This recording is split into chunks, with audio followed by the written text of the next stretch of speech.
to receive.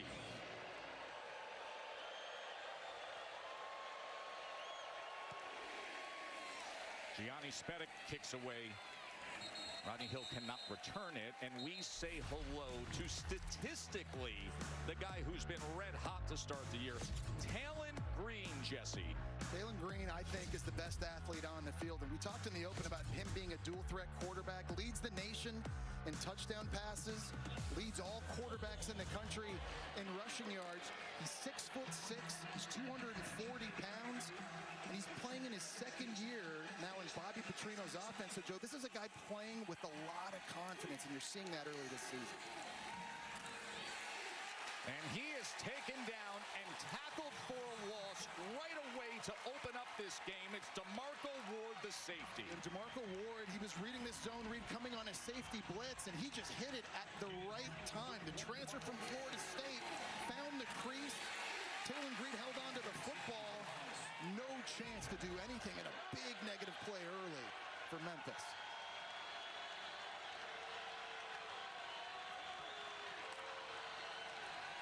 Here's Green to pass on 2nd and 13. Goes with the shallow cross to a mega Blake, a dynamic playmaker, and he's got the first down.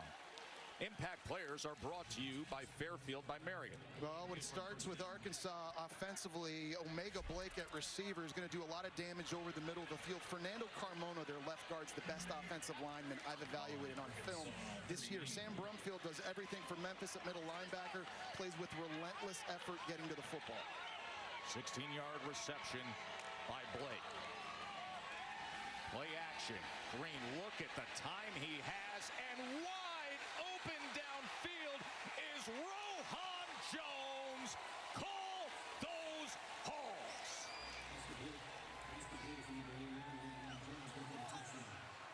And it's a big coverage bust early. DeMarco Ward made the big play in the backfield at safety on the first play of the game, but that time he completely lost Rohan Jones coming out from the fullback position on the corner route. And Joe, we talked about Arkansas being an explosive offense. It feels like they can score at any given moment. And the Hogs already on the board. 62-yard touchdown strike. The Starzik adds the extra point. Rohan Jones, who's got the size, he's got the speed. And this is him just running this corner route.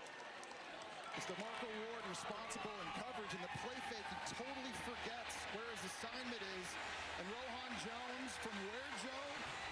Montreal, Quebec, Canada. He speaks fluent French, so he can order the proper Renard champagne to pair with the Razor Clans at Chuck Hughes' place. And tout le monde connaît qu'il jouait à collège André Grasset du Cégep à Montréal. Exceptionnel, and there it is. Exceptional indeed.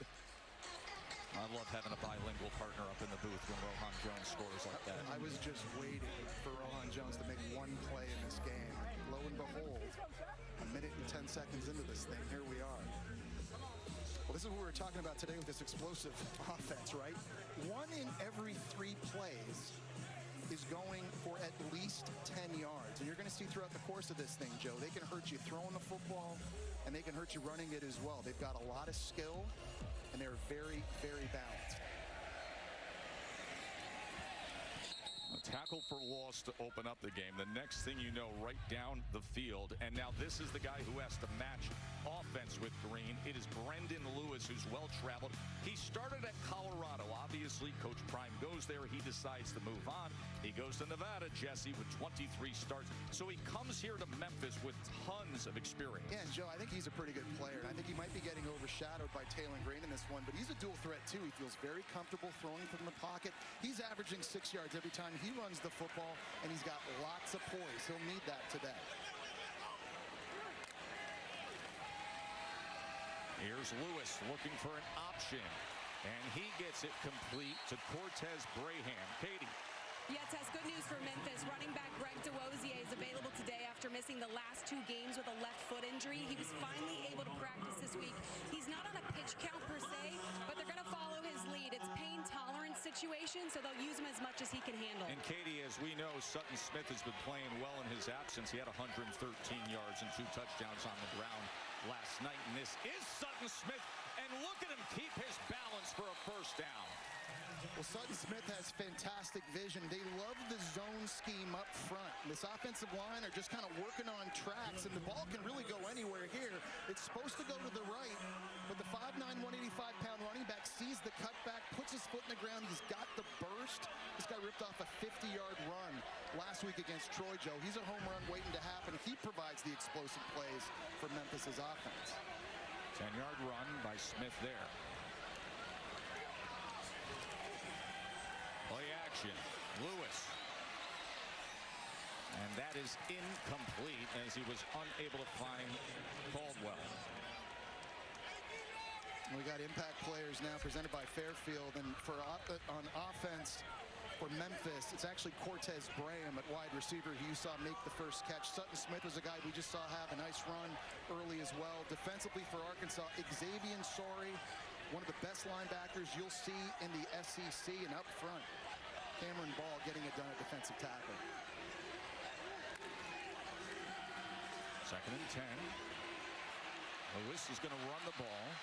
He does so effectively as he's inside the 40-yard line to move the chains. Stephen Diggs with the tackle. One thing you're going to see with Memphis, Joe, is they want to run the ball. They run it 56% of the time, and they do a lot of different things, primarily the zone play. You're going to see it over and over and over, and I think the game plan for Memphis is pretty simple in this one. They want to own the clock, stay on the field, try to keep tailing Green and that explosive Arkansas offense on the sideline. Yeah, explosive offense that only took 70 seconds out of the gate to hit on a big play touchdown. Lewis wants one of his own, but he's unable to connect with Cortez Braham as Julian Neal had covered. And it's a good idea, I think, early to test this secondary a little bit. Arkansas playing without their best cornerback, Kenai Walker, in this one. So I think if you're Brendan Lewis, when you get the one-on-one chances outside, you want to take a shot. That time going against Julian Neal, the transfer from Fresno State, it's going to be run, take a shot. I think that's the game plan offensively for Memphis. Katie mentioned that DeWosier was able to practice this week, and he is back in as the running back after being injured earlier this season. Lewis trying to survive the pocket. Somehow he does on 2nd and 10. But it's incomplete downfield looking for Hawkins. Well, it was the Florida transfer Justice Boone that got in there first, and I have no idea how Brendan Lewis was able to stay on his feet through this. But we talked about the poise, the 6th-year senior. Everything breaks down. He doesn't freak out. He keeps the play alive, avoids the sack. Ball sailing on him a little bit on that one. Now 3rd down, you got to be concerned about number 1 Philip Lee in the pass rush coming off the edge. Their left tackle Chris Adams gave up 2 sacks last week against Troy. Philip Lee for Arkansas, he's their best pure pass rusher coming around the outside. 3rd and 10, he's coming after him, but the ball gets out and it is complete as Braham turns the corner for that line to gain. That was the first 3rd down of the game for either team. And that's tremendous poise, again, by Brendan Lewis. He's going to have a free rusher coming right into his grill. It's Xavier Sorey. Nobody blocks him. He's still able to step into that and deliver an accurate ball.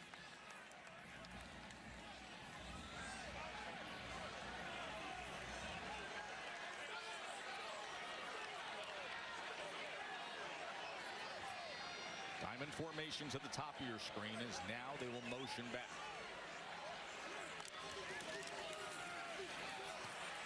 Lewis is going to run it as he is able to dart ahead inside the 25-yard line, met by Boone. Well, the diamond formation is something Memphis hasn't shown on film yet. You saw a little bit of motion. They're trying to get Arkansas to declare, and they've only got 1, 2, 3, 4, 5 guys in the box. With that number, with 5-0 linemen, that's the signal for Brendan Lewis to take off running with it because he had the advantage in the run game numbers.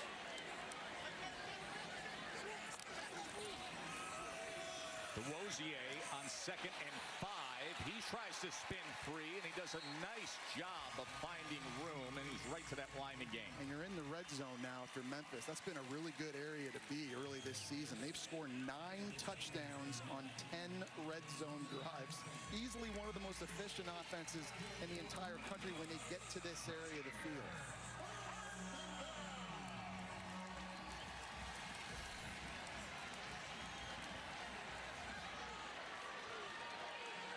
of this drive coming up for Memphis.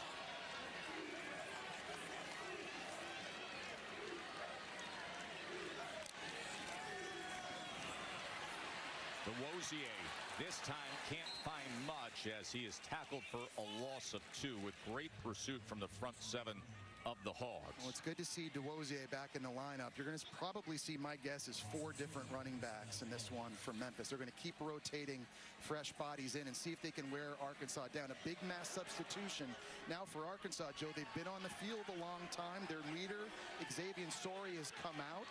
So this is a big moment here early in the game for Arkansas's defense. Mentioned Philip Lee. You'll see him off the edge at the top of your screen on 2nd and 12.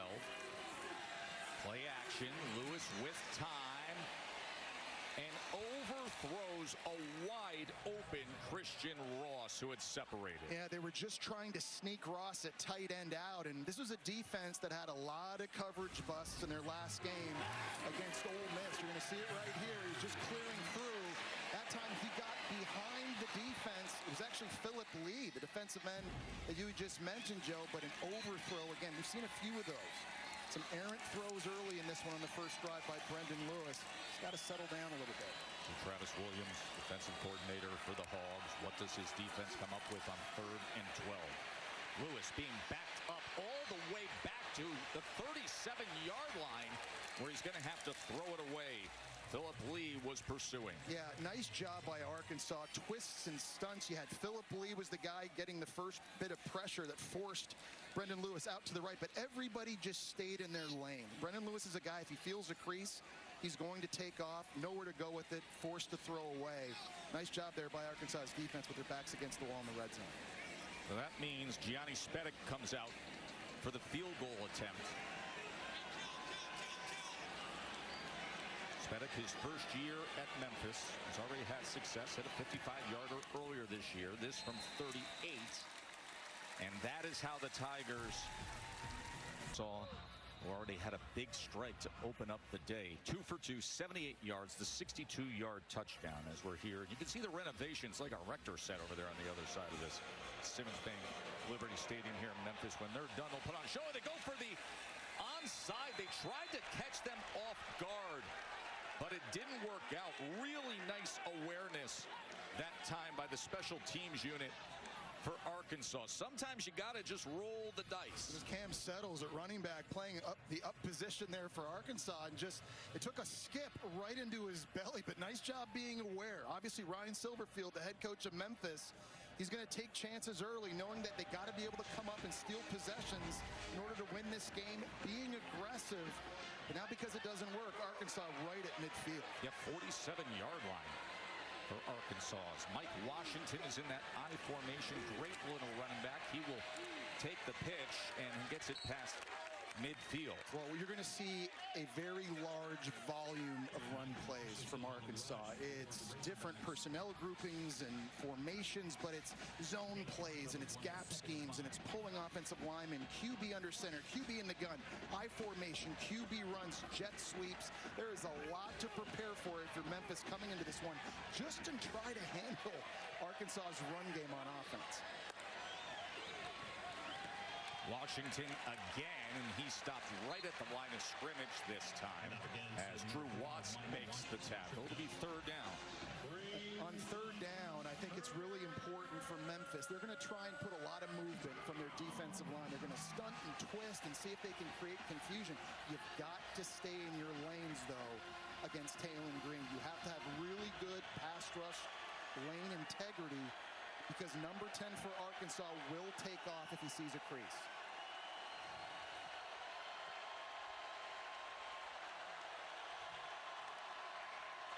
First 3rd down that Arkansas has faced. They got pressure and incomplete as Talon Green was dealing with Drew Watts coming in. Yeah, they were mugging the line of scrimmage, and there was a stunt and movement up front like we talked about. 2 guys going this way, and it's Drew Watts coming back around. The center and the right guard have to kind of take the 2 guys right in their face, and that leaves a clear path for Drew Watts. Really incredible job, Joe, by Memphis's defense there. After giving the ball to Arkansas at midfield in the failed onside kick attempt, forcing a 3 and out. That's incredibly good.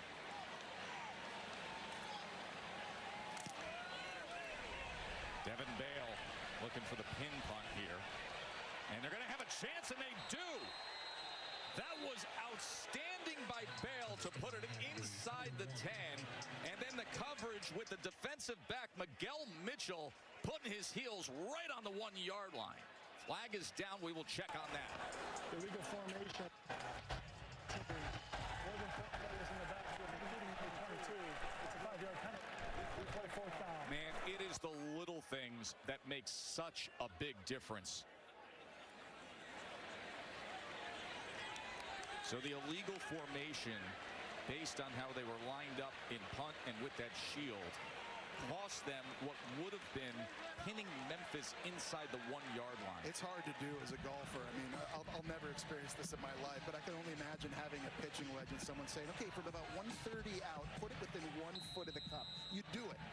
Now all of a sudden they come to you again and say, sorry, you got to back up 5 yards and do it again. Right. Not easy to do. Let's see how David Bale deals with that. It's the back rotation. Wow. Puts it inside the 10 before it dribbles back out. And listen, it doesn't seem like much, but just Oklahoma. He was one of the biggest recruits you could have. Things didn't work out perfectly. Right. Goes to Auburn, and now the way this Auburn team is playing, he's back. Yeah, and imagine him just trying to handle those emotions, playing against his old team, playing against Brett Venables, who's calling plays defensively now for Oklahoma as well. In that environment, what a big moment, an unbelievable opportunity for Jackson Arnold. Can't wait. Brendan Lewis back out on the field with the Memphis Tigers. Had a long drive that went 13 plays, 55 yards, was capped with the field goal. Defense just did a really nice job moments ago. They went for the surprise onside kick, and they were able to hold Arkansas's offense. Sutton Smith, really nice run fit that time by Bradley Shaw, the linebacker for the Hogs. Yeah, it's a good point what you just made about Arkansas's defense, Joe, holding Memphis to just 3 points. That's the key, I think, in this game. You just got to make Memphis earn it. They've had too many unforced errors this year, too many coverage busts, calls getting in late, guys not lining up. They've allowed 14 explosive plays in the last 2 games. I think it killed them against Ole Miss. That's why they lost that game. They've got to be more sound in this one. Play action, Lewis all the way back to his own end zone, being chased, and he has to throw it away. Well, that time, Travis Williams, the D coordinator for Arkansas, dials up the corner blitz. It was Julian Neal coming off the edge. Brendan Lewis felt it. And in this area backed up, I'm curious to know if Arkansas's defense is going to try and stay aggressive here and see if they can even get more pressure. 3rd down. And is it one of those deals where you just play back, you play safe, try to keep the ball in front of you and force a punt? Or because you've had success now dialing up pressure, do you do it again?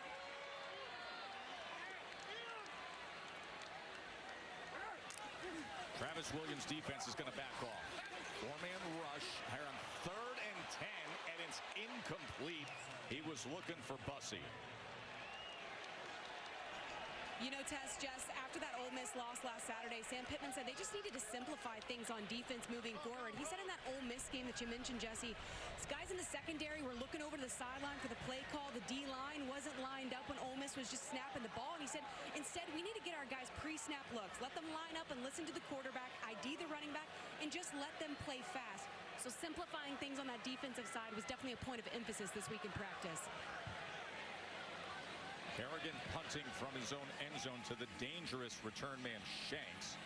And Shanks, excellent coverage downfield as they were able to surround Cam Shanks. That was Jaden Flaker on the tackle. But we were all just talking about the coverage bust that really hurt Arkansas in a big game last week on the road at Ole Miss. You see here a wheel route by the tight end. Nobody takes him at the linebacker level or at DB. This was early in the game. It ended up completely flipping the field for Arkansas defensively. And then later in the game, down in the red zone, you got 2 receivers, 2 guys running crossing routes. One of them completely wide open in the back of the end zone. So what Katie was just talking about, what Sam Pittman told her, it's a good idea. Just give the guys a call, even if it's not the perfect play call on defense. Just trust your eyes, go play fast, and go play confidently. Green on 1st down. That ball is intercepted. That is Jaden Dennis with the pickoff. And just a bad decision and late throw that time by Taylon Green. Originally, everything was taken away in coverage. And so there was nowhere to go with it. I thought for a second he might try to take off and run with it, but as he got to the line of scrimmage, there were some defenders bearing down on him. And this is one that just has to go out of bounds. Just not enough arm on that throw, trying to get it to Omega Blake down the boundary. And a really big play by Jaden Dennis taking over for the injured Chauncey Logan Jr. that we talked about early. A massive takeaway for Memphis's defense. Now they're celebrating with that WWE belt over there after the turnover. Of course, there'll be a lot of that happening tonight on the enhanced ESPN app. And now Brendan Lewis back out there offensively as he was looking downfield but was unable to connect. And that time, a nice job in coverage of Jordan Young, who's their nickel. And I'll tell you, Memphis is having problems right now in the passing game. Some of it has been because of good coverage on deep balls like that, but we've also seen Brendan Lewis miss on a few throws. And so the windows are not going to be very big against this Arkansas defense. And when those opportunities present themselves, I think Brendan Lewis has got to be able to hit these throws to allow them balance. So the strike to Thompson off the mark. And now they'll keep it on the ground with DeWosier. And welcome back, DeWosier. Came out of camp as the #1 running back, was injured week 1. Practiced a little more this week and getting his groove back here. Well, you're seeing the effect Brendan Lewis has as a running quarterback, just completely freezing the defensive end, Charlie Collins. He's not even worried about DeWosier with the ball, and it's the running back that runs right by his face. So as an athletic dual-threat quarterback, Brendan Lewis, he impacts the running game even when he's not carrying the football. 21-yard run by Greg DeWosier.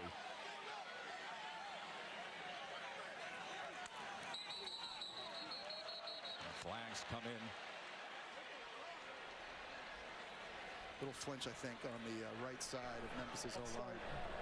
Offense, number 70. 5-yard penalty. First down. We get the change of field positions here as special teams played a really big role, and then Memphis had a punt away, but then the turnover solves that problem instantly. I mean, you just want to pay off what your defense is doing. I think if you're Ryan Silverfield, right? You don't get the onside kick, you force a 3 and out, all of a sudden give it back to Arkansas in midfield, then you get the pick. Now for Memphis's offense, you've got to be able to drive this football. 1st and 15 after the penalty. We'll go with the short in-cutting route to Thompson as he's met just short of midfield. That's complete to Thompson.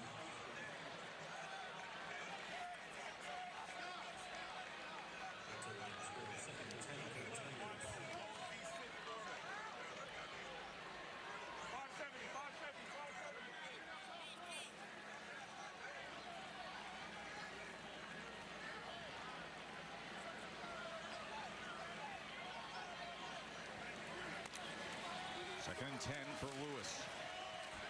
And he's able to connect and get the first time with Brady Cluse, who had a spectacular touchdown catch, a one-hander in the back of the end zone that made SportsCenter top 10. Fantastic job by Travis Burke right here. He's going to chip off, and he's going to pick up the blitz coming off the edge. He's working a double team originally, but he keeps his eyes downfield, and he sees Jordan Young coming off the edge.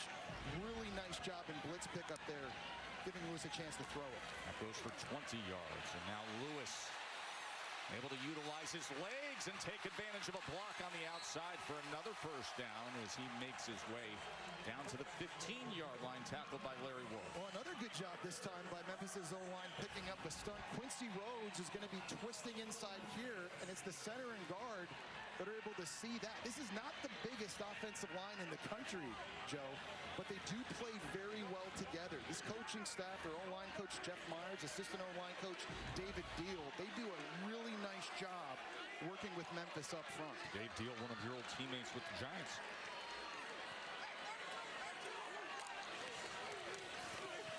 Boterford, he is met right at the line of scrimmage. That was Xavier Sori. Yeah, Dave Deal's a former teammate of mine, two-time Super Bowl champion with the New York Giants. And I'll tell you, Memphis is lucky to have him. He is a technician. He's a grinder, tremendous work ethic. And it just pays off with a lot of these young offensive linemen, a lot of new faces up front as well, trying to learn a new scheme. But this coaching staff as a whole, really impressed with what they've been able to do, because they're going up in this game, Joe, against a much bigger, more physical D-line in Arkansas.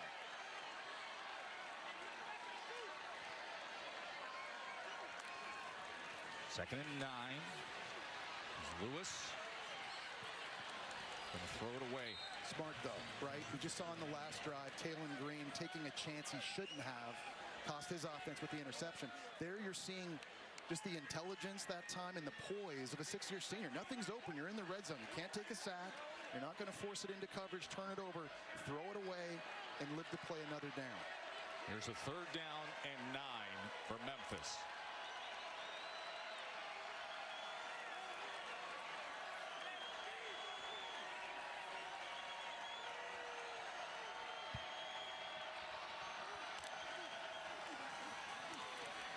Third and 9 as it's inside the 5 to Kluse. And it'll be 1st and goal, Tigers. Really good job by Kluse that time on the spot route, just finding the soft spot in zone coverage. There's a big hole, and as soon as he felt it, he was able to just sit down and wrap himself in that area, and right on time. The ball comes out from Lewis, right at the sticks. New 1st down.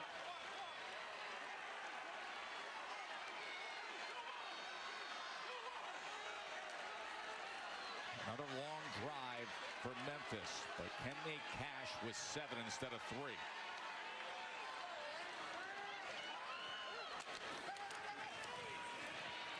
DeWosier, he was wrapped up in the backfield and then dragged the defender forward towards the line of scrimmage. That would Phillip Lee again. I think somebody outside from Memphis is going to have to win. Arkansas right now is in press man coverage down tight here, and they're going to have a lot of big bodies crowding the line of scrimmage.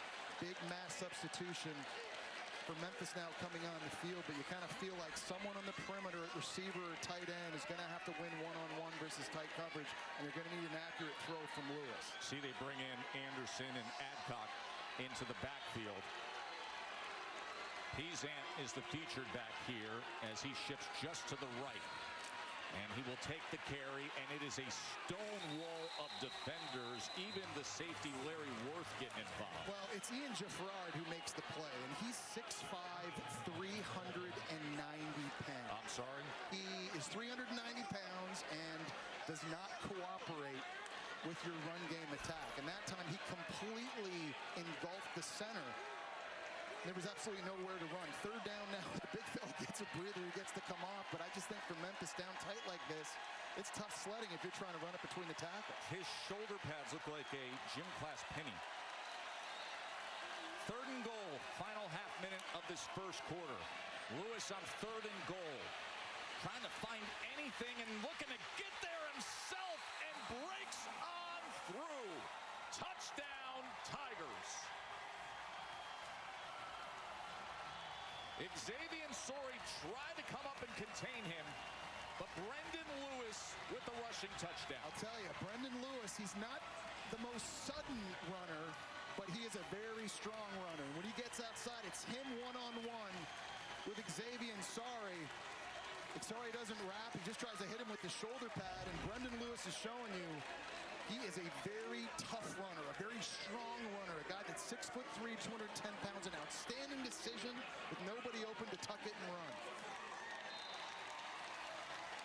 Spetagats the extra point, and The good and bad from Taylon Green in this one early. This is just the 3rd play of the game. 2 posts on the outside, clear out for Rohan Jones at fullback.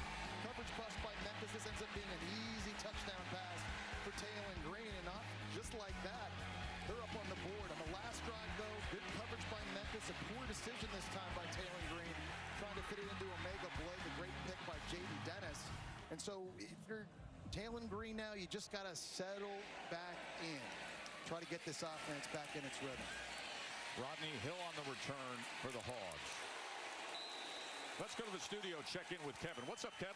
Yes, good afternoon. Early trouble again for Clemson at home here, Boog. Syracuse's Steve Angeli to Justice Ross Simmons. Anytime the corner's back is turned, throw it high, let your receiver go get it. 7-0 Cubes. Orange up 10-0, but here comes Cade Klubnik, and one in trouble, just throw it up, Brian Wesco Jr. One-on-one, you got to give your receivers an opportunity to make a play. Cade Klubnik does that. Third straight week, Wesco has a touchdown catch, 10-7 right now, the Cuse on ESPN. Back to you guys. All right, thank you very much.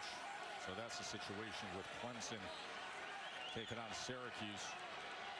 As Arkansas's offense back out there, Braylon Russell on the pitch. And nobody is even close to Braylon Russell as he goes untouched until Kamari Wilson is able to find him.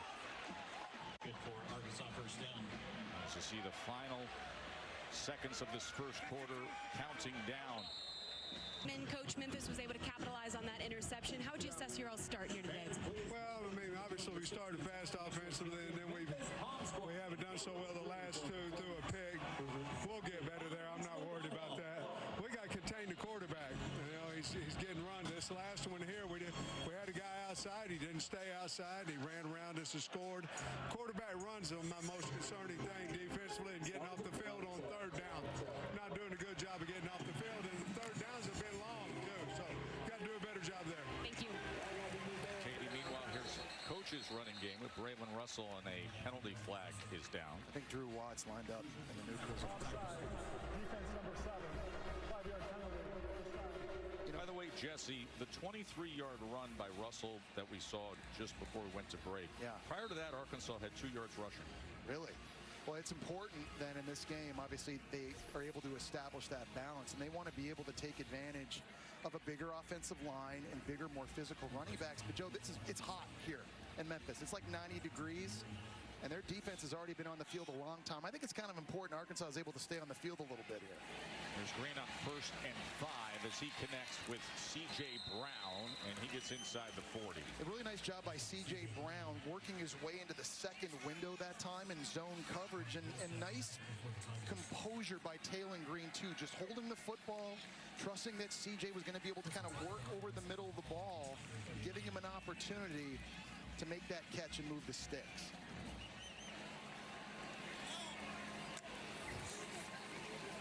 Play action, Green. Time to wind up. Oh, right in the hands of Blake, but he couldn't hold on through the process. Oh, that is a phenomenal play that time by Jeremiah Jordan from Memphis. That looked to me, Joe, like that was going to be a touchdown. I mean, Taylor Green dropped this in the bucket, but watch the hands here by Jordan, swatting it away with the left. That was an outstanding defensive play. You cannot throw it any better than that. Man, Memphis's defense, they've come up with some big ones here early in this game, Joe. The secondary playing at a very high level.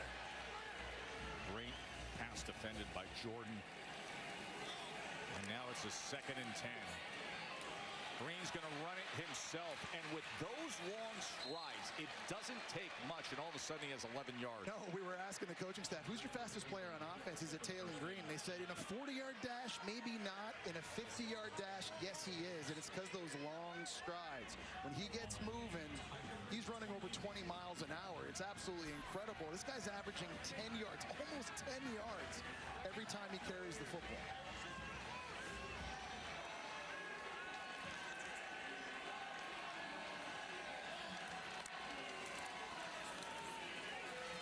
And now he gets to the outside.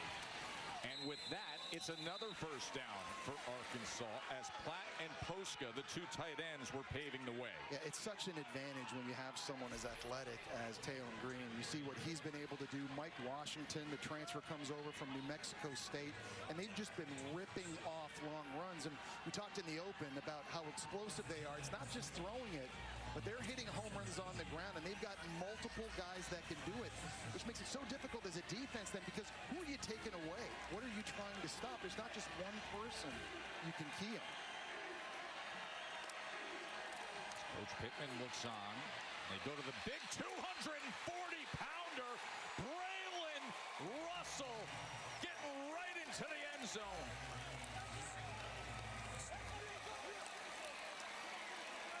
Well, it was an outstanding job by Caden Kittler at center, climbing into the second level. And the 240-pound Braylon Russell, he's able to just get small in behind it. And it's amazing. He's 240, Joe. He actually lost 15 pounds. Runs low to the ground, an absolute battering ram. We talked about the home run ability of Mike Washington, but the thunder is Braylon Russell. It's a 1-2 punch. You've seen that belt somewhere before, Jim. Yeah, I'm going to see a lot of it tonight. I'm going to get myself to Indy. I'm sure the whole world's going to be watching, looking for that thing. As stars at the SEC, two teams that, listen, only separated by about 250 miles, but haven't played since '98.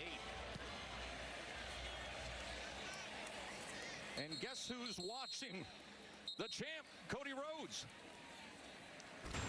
Joe Test, Jesse is the American Nightmare, Cody Rhodes, WWE's undisputed champion. I'm at WrestlePalooza, our debut show on ESPN, by the way. Obviously, I'm out here midday watching the games. I'm an SEC guy myself. My dog's 3-0. Got to buy Alabama coming to them between the hedges next week. Hoo-hoo! But, Jesse, question for you, you being the expert. Have you ever seen a team like Arkansas has? Have you ever seen a line so big, so physically imposing as these Razorbacks? Well, Cody, it's a great question. They're big, and it's hard to stop momentum. You know that, having beaten John Cena at SummerSlam. You're riding some of that yourself right now, my friend. But yes, Arkansas's D-line, they are big. They average 316 pounds, Joe. We were talking about that a little bit earlier. And they're not just big, but they're athletic. They can stay in their gaps. They can rush the passer, and they're deep. They reload and bring in fresh bodies. That's a big reason why I think Memphis' O-line, they got their hands full today. Yeah, they got some massive size there. I think some guys, if the football career doesn't work out, Cody, you better be careful. They may be your future opponents down the road. Of course, we will see the champ tonight. He's taking on Drew McIntyre. I'm excited for you to be there tonight, Joe. We're going to get up there. We'll WrestlePalooza. We're going to make it in time for the pregame show, and then the broadcast at 7, and then the post show should be absolutely wild tonight. Here's Brendan Lewis as he's able to carry it. And that is coming your way tonight. Remember, it's the new ESPN Enhanced app. It's the first WWE Premium Live event, WrestlePalooza, and you got legends going at it. John Cena versus Brock Lesnar.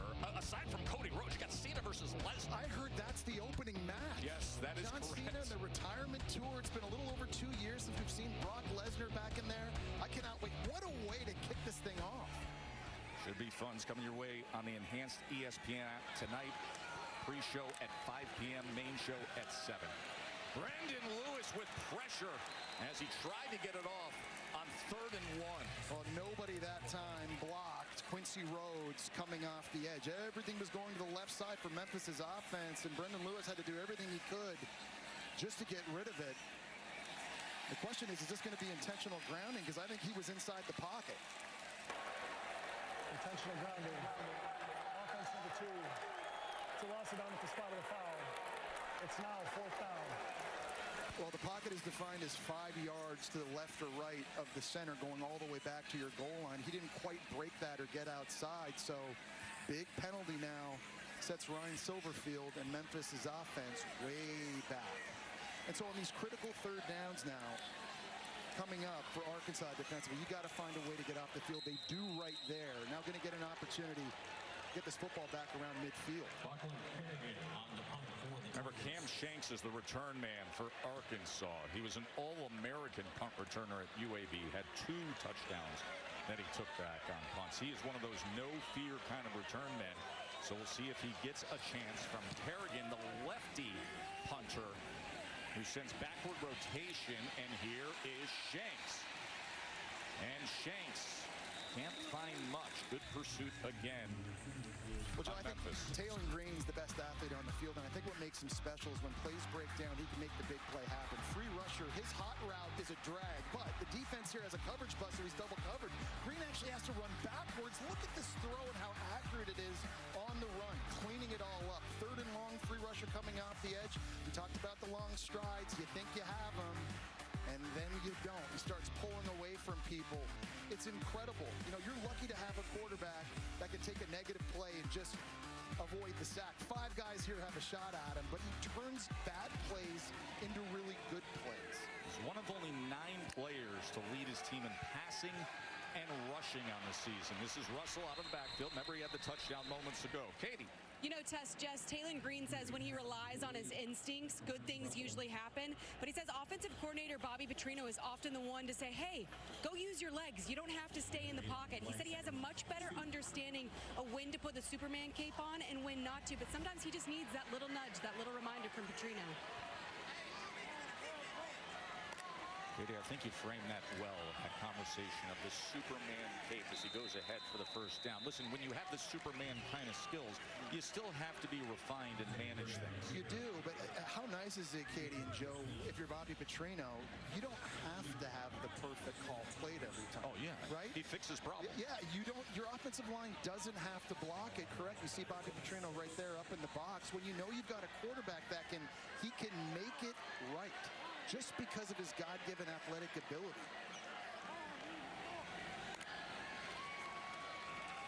Here's Russell as he tries to spin free, and with that is able to gain extra yardage past midfield. You're seeing how big Arkansas's running backs are. We've seen Russell now, especially on that touchdown run, 240 pounds.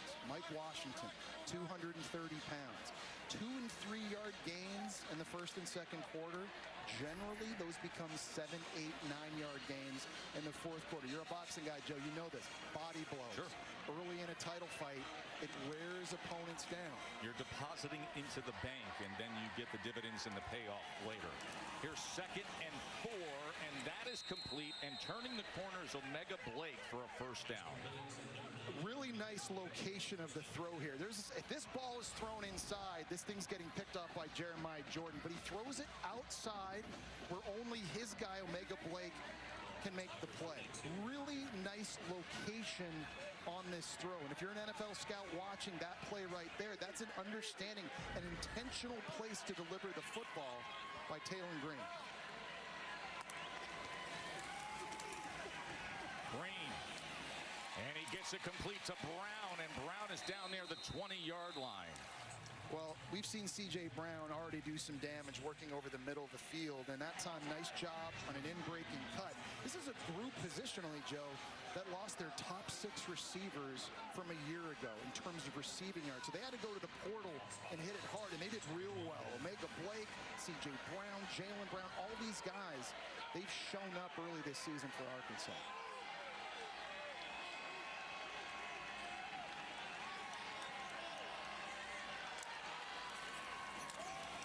Mike Washington now. Good block out in front as Mike Washington is tripped up, but it's a 1st and goal Hogs. Man, you can see the burst he has, and their left tackle, Corey Robinson, he's able to climb up into the 2nd level, and Washington already with 3 carries this year, 30 or more yards, 2nd in the country. You just miss 1 tackle, this dude gets into the 2nd level, and it's amazing. We talked about how good Memphis's offense was this year in the red zone. How about this? Every possession Arkansas has had in the red zone this year, they've scored a touchdown. They were 13 for 13 in this area of the field. And give credit to Maddox Lassiter also with a kick-out block for that 16-yard run. And now getting right in is guess who? Parlez-vous, Rohan Jones. Il a été perdu au milieu du défense. Incroyable, simplement super. And this time you see another wrinkle by Bobby Petrino. Lining him up over here, it's going to be the jet sweep. He scored on the 3rd play of the game at fullback. Now, another wrinkle that they have not yet shown on film has Memphis's defense on their heels. Fantastic job by Bobby Petrino. See, Cody Rose was just talking about how well they blocked the big guys, and now they got the belt back in hand as Rohan Jones, his 2nd touchdown of the afternoon. This time the 5-yard run. 7 you by Allstate and the Allstate AFCA Good Works team, recognizing the athletes for their good work off the field. Visit ESPN.com/Allstate to learn more. The path less traveled from Quebec to the SEC. Rohan Jones with 2 touchdowns today. Played at Collège André Grasset. There's a reason we're all speaking French up here. He played in the CJEP League back in Montreal, which is actually really good high school football. A lot of kids coming out of that region in Quebec end up getting scholarships to play in the South. He wasn't just catching passes, though, Joe. He was a really good kick returner. Led his school to the provincial championship, not the state title, the provincial Quebec championship. 21-10 as Jones has the long touchdown catch and the 5-year touchdown run.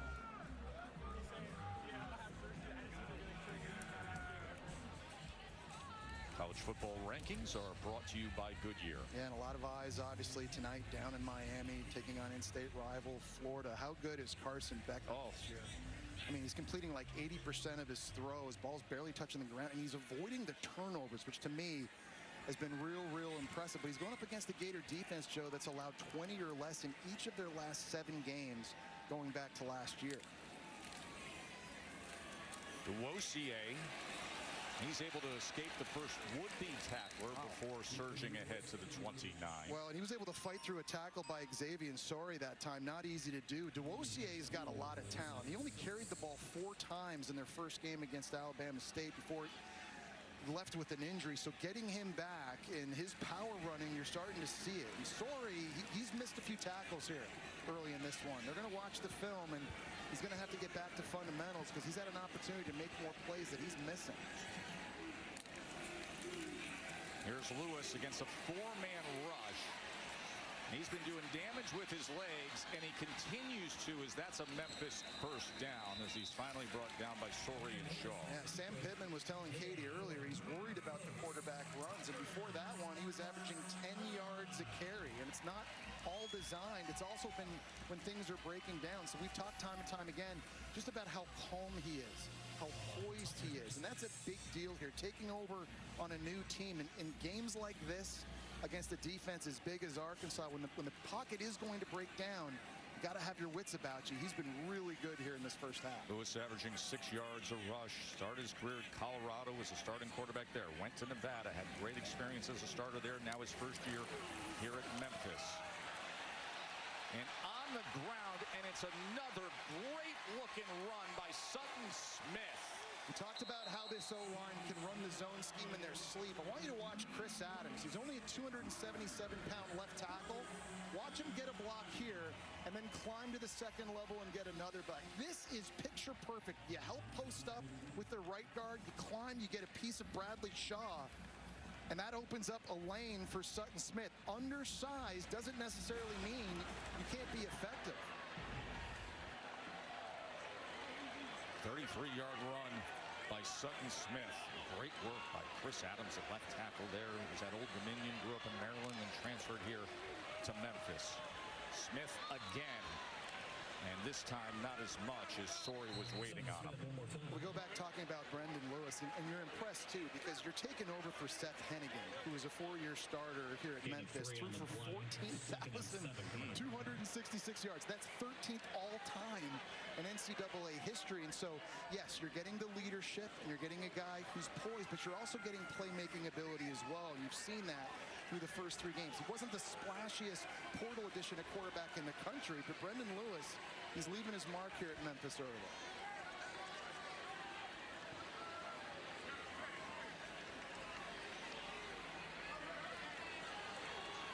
Play clock counting down. 2nd and 7 for Lewis. And that was incomplete, a little bit behind Wosier. Yeah, and that's a bad throw again by Brendan Lewis. You saw them motioning the running back and forth. It was DeWosier, and they were waiting to see what Xavier Story and Stephen Dix were going to do at linebacker. When he comes out, he expands, and now you can cut across his face on the angle route. That might score. If he catches it and he makes Larry Worth miss, that's a touchdown. But we've seen a few guys running open for Memphis early in this game, and Brendan Lewis has not been able to get them accurate balls. 3rd down and 7. Arkansas showing pressure, and they do come with it. And Lewis on 3rd and 7. Ball's in the air, and it falls incomplete. He was trying to connect with the tight end, Christian Ross. Yeah, very lucky here. Tips lead to picks. That time, Arkansas came with the Mike Will cross dog, and DeWosier did a good job picking it up. So decision time if you're Ryan Silverfield, but I like the decision not to chase points too early. Take the field goal, make this a 1-possession game. So Spedick heads out there. Made from 38 earlier. Told you he hit from 55 earlier this year against Georgia State. This is a 46-yard attempt for Gianni Spedick. And it just leaked off to the left. So it remains an 11-point margin in favor of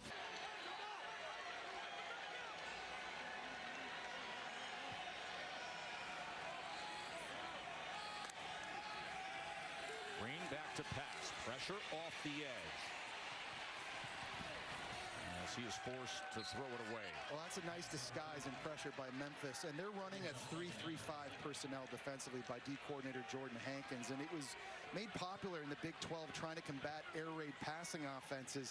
Essentially, you've got only 3 D linemen. The rest are DBs and linebackers. So smaller, faster guys. And you can disguise coverages, disguise blitzes like you've seen right there. And up to this point, though, they've also proven it can still be effective stopping the run.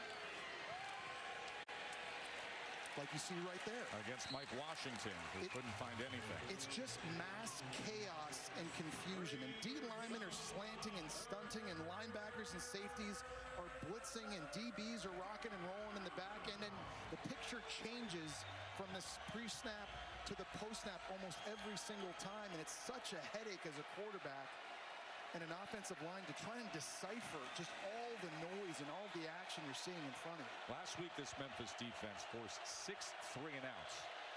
But that was against Troy. This is Taylor Green and the Hogs. Oh, good stick on Raylan Sharp as Kamari Wilson comes up to make the play. Man, I am impressed with how well they've played on the back end. I know they've given up some big plays in this game so far, but the Arizona State transfer, Kamari Wilson, talk about tackling the catch. He gets in there quickly.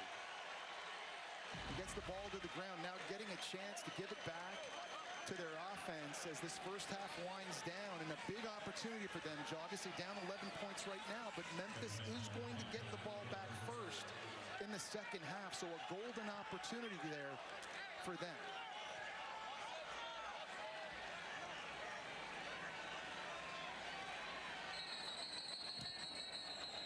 Flag comes down.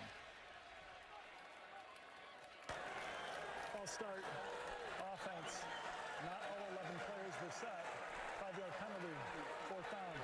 That's just the second 3-and-out moments ago, by the way, for Arkansas today. They had only 3 in total for their first 3 games. Yeah, they need to do a better job, and they need to be able to run the ball and get positive yards on 1st and 2nd down to keep those 3rd downs manageable. We talked about how big they are up front, how big the running backs are. Taylor Green, an outstanding runner in his own right, but it's a part of their offense that has to pick up. Devin Bale punting away. Sutton Smith driven way back, and then all of a sudden it takes a Memphis bounce. I mean, a massive Memphis bounce here at home at the Simmons Bank Liberty Stadium, not far away from where we're staying at the famed Peabody Hotel, known of course for the Ducks that will make their way into the elevator, and then they make their way out of the elevator, and that gives us a chance for the Peabody Hotel Ducks to explain the group of 5 situation, because we have told you that the playoff chances right now, when you go through all these good teams in the group of 5, it lands on Memphis when you consider their record, their schedule, who they play at home this year. Memphis leads the way with a 28% chance of being in the college football playoff. Could be a double pass. C.J. Smith's going to wind it up, and that ball is intercepted. Miguel Mitchell was just waiting on it, so the trick play goes south. Just not a good throw. There was a defender that got in his face, and I wonder if he was able to just tip it at the very last second. I think it was Julian Neal, but they had Sutton Smith wide open, running down the boundary. If this throw could have been a lot more accurate. Just a little bit of pressure in his face. I think the defender got a piece of it, which is why it fluttered. You've seen Ryan Silverfield. He's taken some chances with onside kicks in this game. Now the double pass. That could have been a massive explosive play gone awry. And Arkansas right back in business here after the pick by the Florida transfer Mitchell. Taylor Green, as he was met and taken down near the 45-yard line by DeMarco Ward. And you got to do more of it. I like it. One of the things that Green is really good at is he rides the running back at the mesh very long in these zone reads. He has those long arms. He keeps the football in there.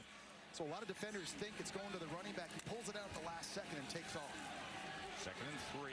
Green will connect and get it complete to Jaden Platt, who's an outstanding-looking tight end.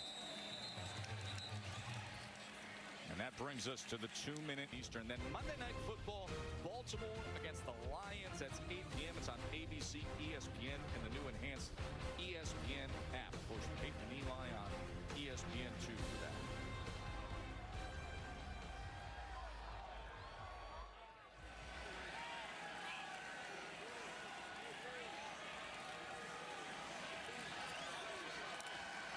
Back to business is Talon Green. Shallow cross, gets it complete again to Platt. Platt, a stiff arm, and diving for the pylon. Touchdown, Hogs. Jaden Platt just tossed that defender. Well, Jaden Platt was working on a drag route and looked like DeMarco Ward at safety actually clipped the referee as he was trying to get across to make a tackle. Got there too late. Let's just see if this is in the end zone. He jumps. Hand goes down inside and out of bounds right there. The question is, where was the football in relationship to the goal line once that right hand went out? The touchdown is under further review. Out. Yep. You need to look at that closer the down effort. the line. The effort's amazing, but let's bring in Matt Austin, our rules expert. Matty? Yeah, Joe, Jesse nailed it. His hand definitely hit out of bounds at the 1-yard line. Looked to me like the ball was about at the half-yard line. I think replay is going to bring this back to the half-yard line where it'll be 1st and goal. Well, one thing about this Arkansas offense is in the passing game, they love drag routes and crossing routes, and they're trying to cause confusion over the middle of the field defensively. And DeMarco Ward, you'll see him when he comes down on this play, he's trying to get to him right there, and he just clips the referee on his way in. Still gets there, and the stiff arm by Jaden Platt. It was interesting. We were talking to Bobby Petrino coming into this one. He said, you know, one thing I want to do in my offense is I want to try and find more ways to get the tight ends involved. We've got guys like Platt and Rohan Jones, who's already scored twice today. Even though we're loaded at receiver and we've got really good backs, I think there's some other weapons that I can do a better job of using. And you're seeing the tight ends having a big impact here early, too. Jaden Platt, who started his career at Texas A&M. Remember, Petrino was on that staff a few years ago. After reviewing the play, the ball carrier's right hand was down out of bounds with the ball just inside the 1-yard line. It will be 1st and goal.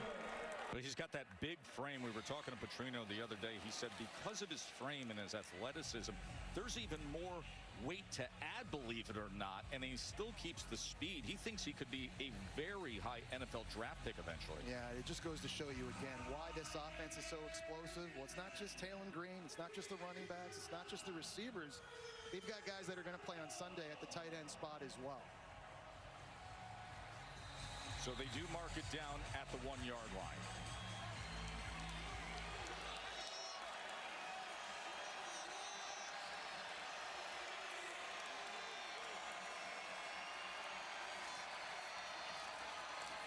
Washington trying to fight for it.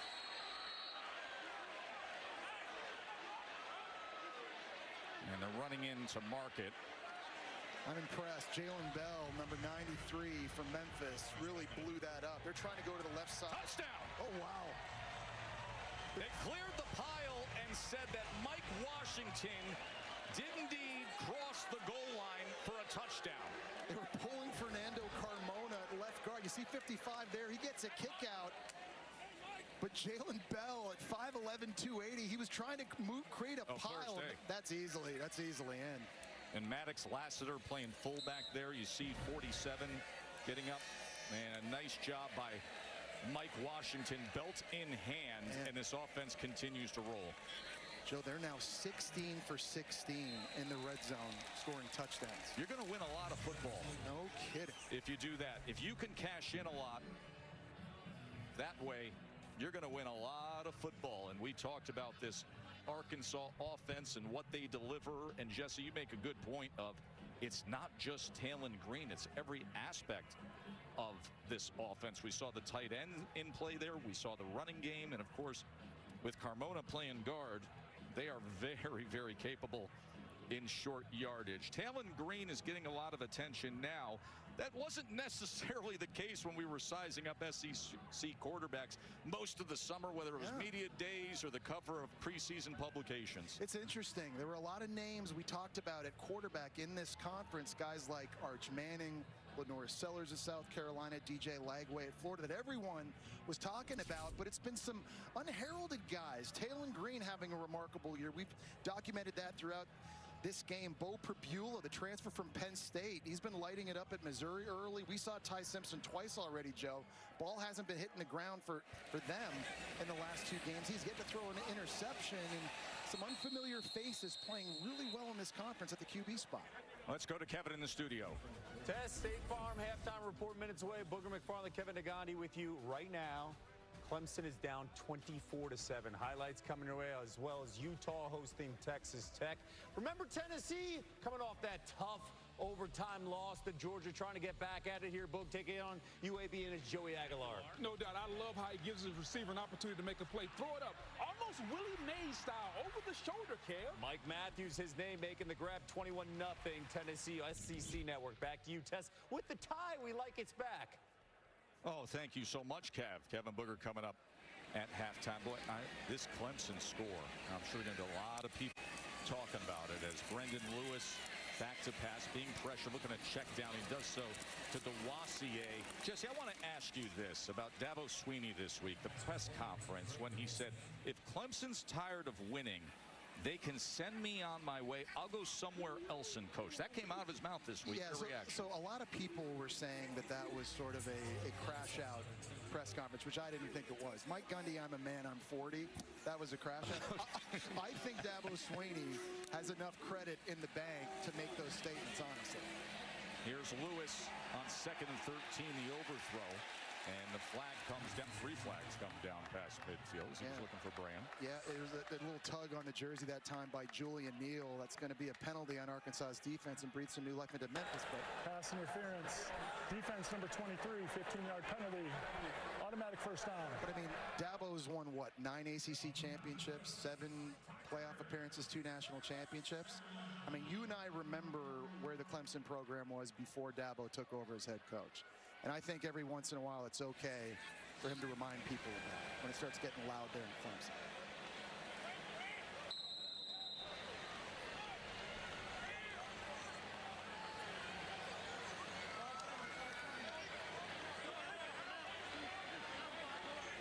Empty look here with under a minute to play in this first half.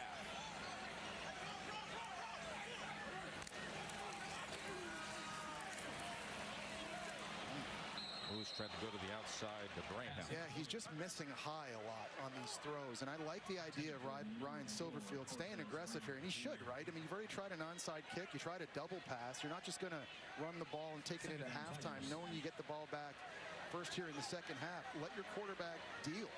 But Lewis has to make those throws. We talked about the windows were not going to be big. And he's got to just take a deep breath here at halftime and come out being way more accurate in the second half. 2nd and 10. Lewis able to spin 3 and then connect to Cortez Braham. They played together at Nevada. They're playing together here at Memphis. Well, you're trying to score points here, obviously. You want the touchdown, you'll take the field goal. And Gianni Spedic, you mentioned it earlier, Joe, hit a 55-yarder against Georgia State. So I think you're thinking about getting to around the 38-yard line of Arkansas. If you can get to that area of the field, you're going to give yourself an opportunity to take some points. There is Gianni, 3rd longest field goal in Memphis history he hit earlier this month. Can they put him in position? 2. Sutton Smith breaks free. And a good run by Smith. And now they can manage things perhaps differently. 3 timeouts in the bag. Absolutely. 3 timeouts now. And you're asking yourself here, are you going to use that? If you're Ryan Silverfield, he decides to do it. It's a good decision. You crease them in the run game. Now you're in field goal range for Spedic. Now you've gotten there. Question is, Can you score a touchdown? Do you have the playmakers on the perimeter to win a one-on-one ball deep down the field? They've tried 3 deep shots thrown by Lewis, and they haven't been able to come up with one quite yet. And remember, they've also gone into the well to try to get some risk reward, too. They tried to sneak an onside kick that Arkansas recovered. And then just moments ago, they went with the double pass that was intercepted, Jesse. Yeah, C.J. Smith comes in, and the ball kind of flutters. And so I like it. I mean, listen, if you're going to win a game like this, you're going to have to pick your spots to take those chances. And those are the decisions that Ryan Silver-Fitzfield is making so far in this game. But I think at this area now, they're seeing a lot of man coverage in the back end by Arkansas. And so the question is, outside, who are the guys you trust? Cortez Braham, number 4, who they tried to go route to earlier in this drive, a guy that Brandon Lewis played with at Nevada, who he trusts inherently. Jamari Hawkins in the slot with a lot of speed. Which of these guys can make a play?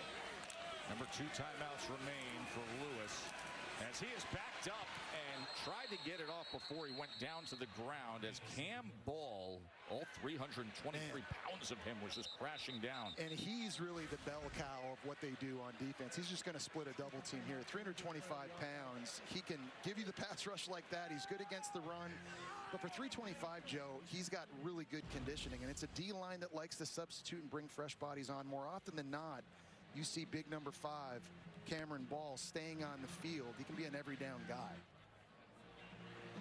You see Chris Adams, the left tackle, is down at the end of that play. Cam Ball making his impact felt against that offensive line. And obviously a big injury here for Memphis at this juncture of the game when you have to throw the football. And your starting left tackle now hobbling off. It's already been rough sledding at times for Brendan Lewis back there in the pocket. I think Arkansas has done a good job moving him off his mark. They haven't been able to get him on the ground, but that is concerning, I think, if you're Memphis offensively. Yeah, especially against some of the talent that we've been discussing. Cam Ball, by the way, you know, one of those rare players who's been at the same school for 5 years and lost his dad earlier this year. And he has discussed with a lot of the local media the impact that's had on him, but he's got a huge personality. Everybody around the team will tell you, hey, he's the cook on the team. He loves to cook, and he loves to get after that quarterback from the inside as well, making an impact here. They've moved Travis Burke from right tackle over to left tackle now to Hander Philip Lee. 37 seconds remaining in this first half. Lewis gonna take a shot downfield. Oh, and right into the hands of Cortez Braham. A flag is down as Braham has the touchdown reception. Joe, I think this is going to be offensive pass interference on Cortez Braham. It looked like there was a little bit of a push-off on Julian Neal down there in the end zone. We'll see what the call is. But this might be coming back. Interference, defense number 23. Wow. Decline. The result of the play is a touchdown.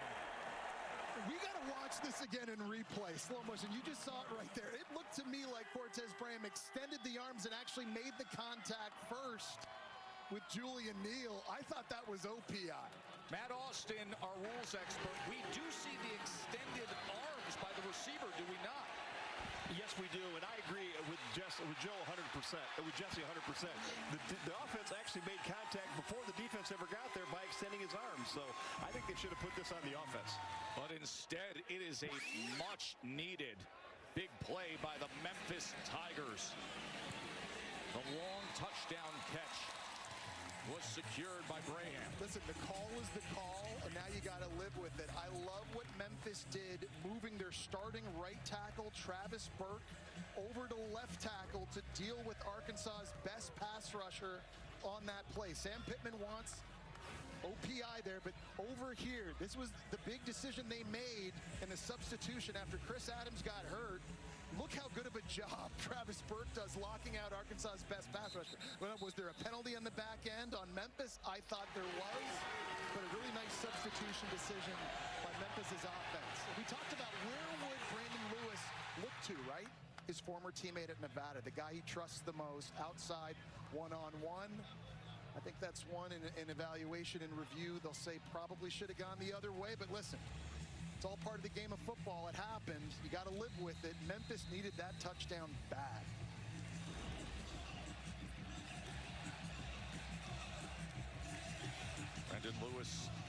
throwing to Cortez Graham.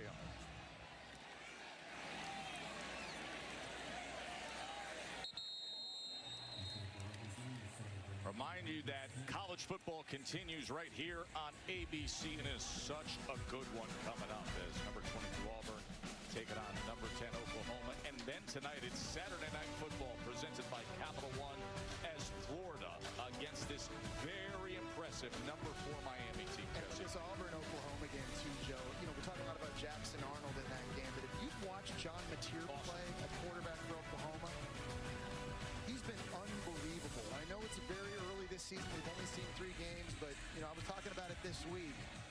If I had the number 1 overall pick in the NFL, I'd have my eyes on John Mateer at Oklahoma. Transfer quarterback who is as good a dual threat as there is in the game. Here's another guy that is thought of that way. Taylon Green gets it complete to C.J. Brown. Well, they're not just going to run the ball either and just take it in to halftime. They're going to try and stay aggressive themselves. They've got a pretty good kicker, too. Here's John Mateer. This is what we're talking about. And he's been in Ben Arbuckle's offense for 3 years now. They both came over from Washington State. He's playing so fast with so much confidence and conviction. And you're right, Joe. Ultimate DT. Can hurt you with his arm, throws it from all different arm slots, can take off running on you. Just remarkable. 2nd and 10 for Taylon Green and the Hogs. Gonna twist, turn, and run to create an opportunity, and then just before the impact, he gets it away as Kamari Wilson was coming up from that defensive back position. And that's a clean shot. I mean, he's got Taylon Green on the run. He's being pursued from William Whitlow. Look at this hit by the Arizona State transfer, Kamari Wilson. So you want to play big-time football. You tend to feel it the next day, don't you?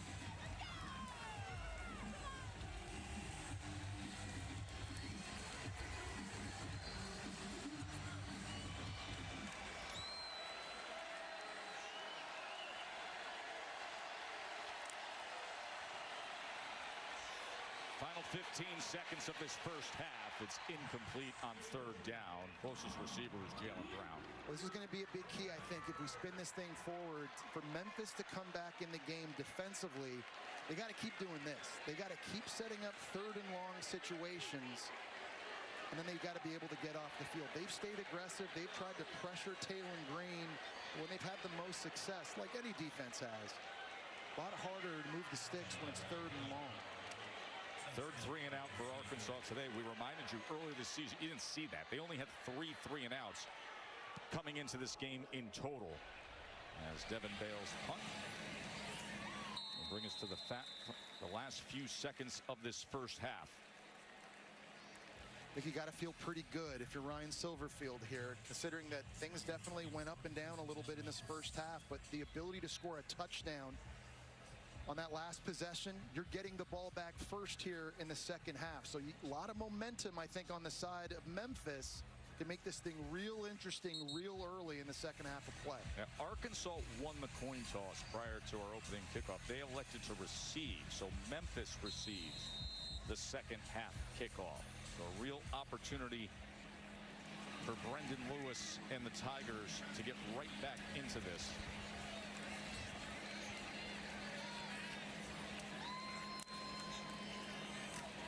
Glad to have DeWassier back. He's starting running back coming out of fall camp. Got injured and returns today. So Arkansas had that run of 21 unanswered points. And then the big play came with Louis DeBraham for the 38-yard touchdown. And thus the 28-7 score we have. Katie's with Coach. Thanks, Tess. Coach, that was great execution on that final drive. How would you assess Brendan Lewis and the offense's play so far? Just average. I mean, obviously, too many self-inflicted wounds. There's some opportunities out there that we're missing. We've got to do a better job of attacking what they're giving us. Your defense got a big hit on Taylon Green just now. How do you continue to slow them down on offense in the second half? Yeah, that's got to be the key. Obviously, offensively and special teams-wise, we put them in some better field position than we should. We got to come out and tackle clean, and you can't give up the explosive. Thank you. Thank you. 28-7. Arkansas on top as we will get you to the State Farm. Remember, Memphis gets the ball to start this second half. So can they keep momentum? But the explosive plays for Arkansas have been significant. Jesse, unstoppable performance presented by Ram Trucks. Yeah, we talked about coming into this game being one of the most explosive offenses in the country. It took 3 plays. This is the 3rd play of the game. Rohan Jones out at tight end gets snuck out at the fullback spot. Nobody there in coverage. 62-yard TD. J.D. Platt, the other tight end, doing good work here on a drag route, throwing a defender off of him for a 29-yard gain. But they got the balance because they're doing it in the run game as well. There's a 240-pound back. And Braylon Russell on the sweep. Then it's Braden Russell in between the tackles, running and throwing. A variety of guys getting it done on explosive plays. Lewis to open up this second half.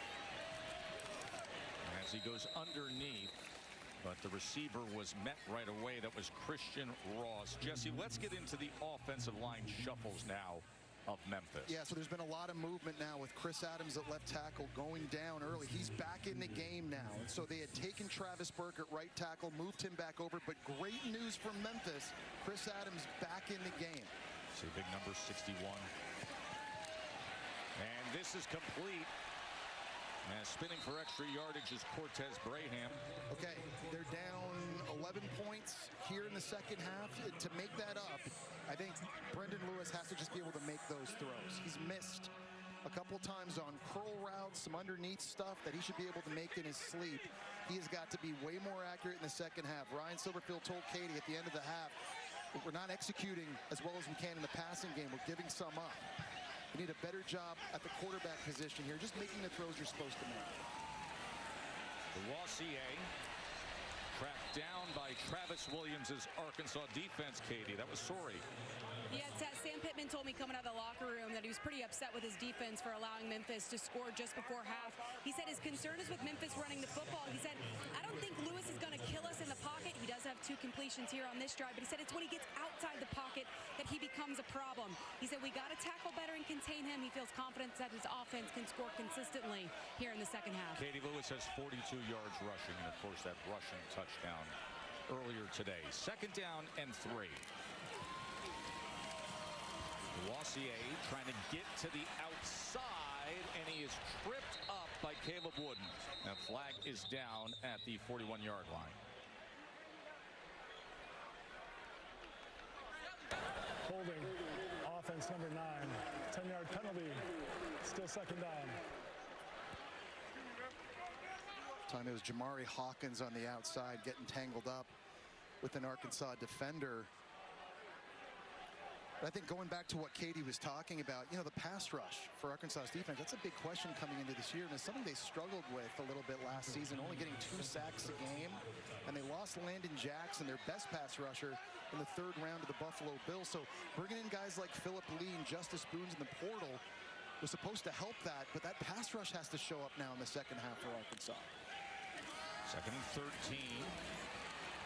As they go with the in-cutting route to Hawkins. And an accurate throw, just putting it right in the number, right on the number 9 of Hawkins. Brendan Lewis looks like he's a lot more settled in here. Now setting up this 3rd down. Really good pocket. He's able to go to his first read to get rid of it. And 3rd down has been a problem for Arkansas, not just in this game, but all season as well. They're giving up 45% conversions coming into this one, in part because they don't have that consistent pass rush. So here's an opportunity to get after Lewis.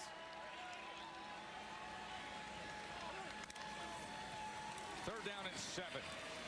Lewis being chased. Ball is out as the pocket collapsed. He fell back on it, but it was Bradley Shaw crashing down on Brendan Lewis. Yeah, Brandon Shaw is a 3rd down specialist. Does a great job with his hands coming around the outside. He's going up against Travis Burke. Watch him chop his hands down right there. He's able to get in and around him and close in on the quarterback. There's the pass rush Arkansas needed so desperately. They dial up the pressure and they get off the field. And now Lachlan Kerrigan, the lefty punter from Melbourne, Australia, on to kick away his 3rd punt of the game. As he takes a little time to let the coverage unit get downfield and forces the fair catch near the 12-yard line.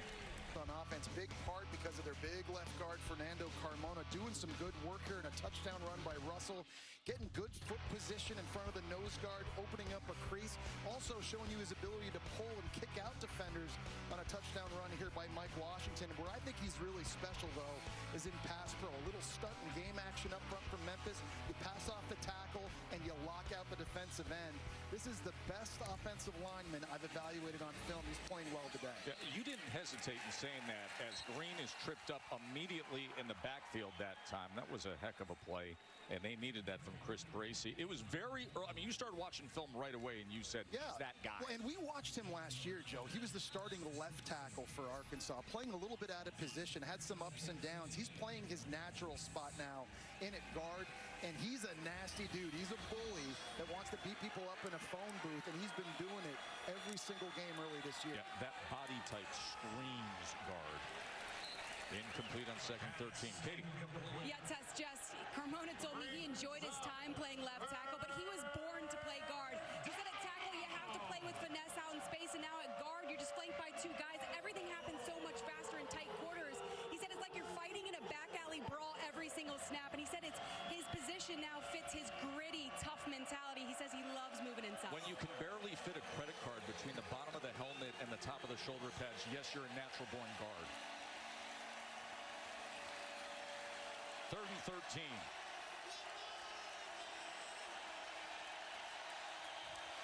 Could be a big opportunity for the Memphis defense. Green pumps once, then goes downfield, and it's overthrown. He was looking for Omega Blake.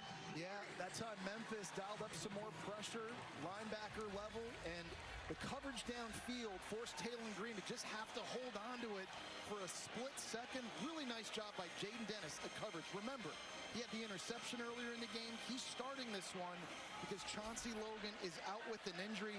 So again, we've seen multiple times different guys in the back end of Memphis's defense coming up with big plays. 4 3 and outs against this tremendous Arkansas offense. Devin Bale now punting from his own end zone. Man.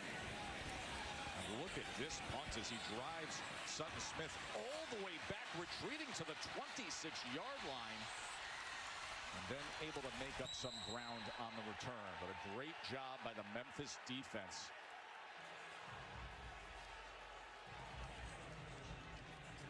Remember, just before halftime, a moment where you said Brendan Lewis and this offense had to have something. This is what they came up with. Yeah, they came up with a shot play right after their left tackle went down with an injury, and it's Cortez Bram outside one-on-one with Julian Neal. And I think to all of us up here in the booth, we thought this was OPI. This looked like a push-off right there.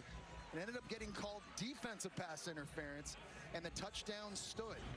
So Memphis was able to capture some momentum going into halftime, and here they are now, Joe. They're literally one score away from making this a one-possession game in a huge matchup that is going to impact their chances to reach the college football playoff. And let it be known that our rules expert, Matt Austin, agreed, feeling that it should have been offensive pass interference. Look at Brendan Lewis. This is what he is capable of. One of the best running quarterbacks in the country. Well, again, he's been hurting them with his legs, and it's affecting the defense. He's faking a handoff here this way, and Xavier Sorry's going to run with it, and that opens the crease for Brendan Lewis to take off. Really good with the mechanics, but again, his ability and his athleticism, even when he doesn't have the football, is affecting Arkansas on the next level. 18-yard run by Lewis. Now the quick game. The Wossier, the running back, getting into space, and he goes ahead for a first down. I don't want to overstate this, too, if you're Memphis, right? We talk about non-Power 4 teams vying to get that college football playoff spot. Memphis's schedule sets up for them and Ryan Silverfield to be that team. Beating an SEC opponent like Arkansas here today would send a very clear message to the committee. Listen, win your conference, have a nice signature win. Of course, they have, coming into today, according to the playoff predictor, the best chance of the group of 5 to make the college football playoff, just by the way the schedule sets up. The Wossier, he is met and driven back and absolutely tossed by Julian Neal. We talk about the group of 5, and at this point, the playoff predictor, who has the best chances? And You know, with Memphis, we talked about the schedule, and it's games at home against Navy, and it's against USF, who obviously we've seen already beat Boise State and already beat Florida. Of course, you get Arkansas here at home as well. Tulane's a team they're going to play at home also. Obviously, you take it one game at a time. This is a major one, though, for Memphis.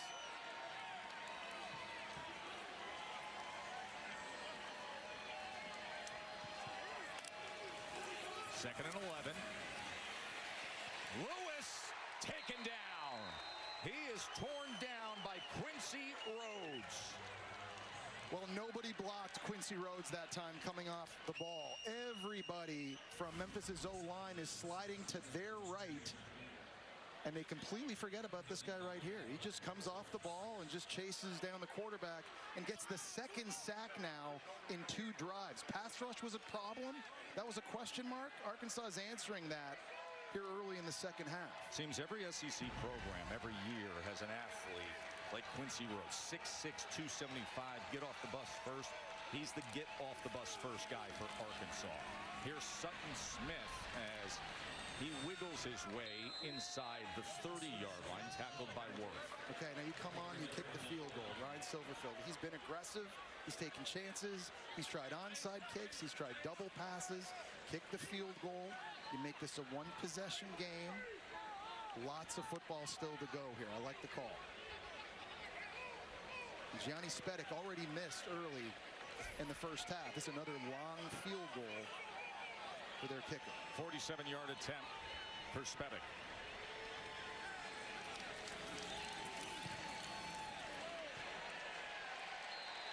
And he puts it through. And with that, halfway through this third quarter, it's an 8-point. A lot of people think just as a pure wrestler, yes, she is the most talented female wrestler in the WWE. So you will see Io Sky in action tonight on WrestlePalooza, as here is the guy that has been wrestling with this game right here, Taylon Green in that Arkansas offense heading back out there. That's what they got to avoid, third and long situations. Yep. That's the only thing that's been holding them back, and there's pressure on them on this drive, Joe. They've got to answer. They gave up a touchdown at the end of the first half. Memphis just kicked a field goal.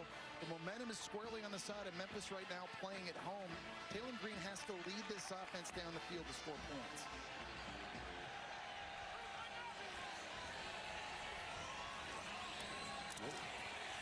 Washington is tackled for a loss by Whitlow.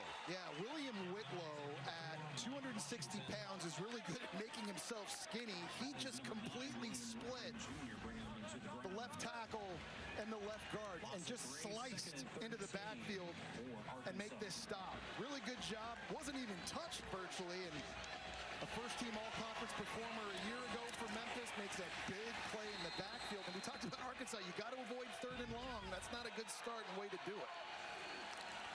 Second and 13. Taylon Green with time, and he gets it complete, and it's Raylan Sharp.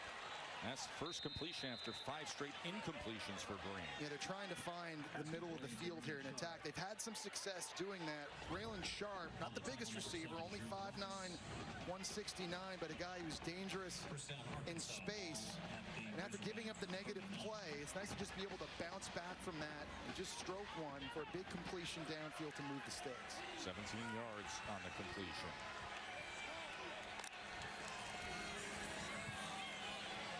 He pulls it, but Green can't find much of anything there at all. Drew Watts was just waiting on him. Yeah, and it was one of those where I don't know if Taylon Green even knew whether he should hand that off or whether he shouldn't. See Green a little slow to get up at the end of this play. Take a look at this again as he's running out wide, nowhere to go. He goes down, and there may be some people who wonder in our truck right now, is that a late hit? I don't think so. I think that's pretty clean. Had a lot of guys converging on him there. Leaves him with a 2nd and 10. Green. Wow. Gets it complete, and it's Jones again. What a day for Rohan Jones. And that is another outstanding throw. This time by Green on the run. He's got to lay that over top, essentially, of 2 defenders. It's Jeremiah Jordan and another DB on the back end, Chris Bracey. Jones rolling out on the corner throw. Look at this. Just rolls it over top of two guys. He had an unbelievable throw early in the game deep to Omega Blake that got broken up. That one might have been better. Washington can't go anywhere. Another outstanding TFL from Drew Watts. But just to get back to Jones for a moment, he now has 102 yards receiving, 2 catches. The spectacular touchdown to start the game, and he has the touchdown run. And I'm not sure Memphis's coaching staff probably would have pointed out Rohan Jones as a key guy they had to stop in this one. You're thinking, okay, we got to slow down Green, we got to slow down Russell in Washington. Yeah, maybe Omega Blake. But you've seen the tight ends from Arkansas over and over again make plays. 2nd and 17. Green, they tried to set up the blocker in front for Sharp, but they couldn't connect. So leave them at 3rd and very long. Yeah, and 3rd down's been a problem. They have not yet converted a 3rd down in this game. And I like the idea of getting Talon Green out on the edge and giving him an option to either throw it or run it. It's been in these situations that Memphis has dialed up the pressure. Arkansas hasn't been able to sort it out up front, and there's been some confusion. I think if you get Green on the perimeter, you let that athleticism take over. Haven't converted a 3rd down today. 0 for 4. 3rd down and 17. Incomplete. The Memphis defense does it again. That was Chris Bracey there defensively against Platt. Aggressive play calling. Cover 0. You're bringing 7 guys, 1 more that Arkansas can block. So Talon Green has got to get it out of his hands. And Chris Bracey, who got benched in a game earlier against Georgia State this season, makes a big pass breakup to Platt, now forcing a field goal attempt. That brings on Scott Starzik, who was the #1 ranked kicker coming out of high school against Ole Miss. He missed 2 field goals, and they lost by 6.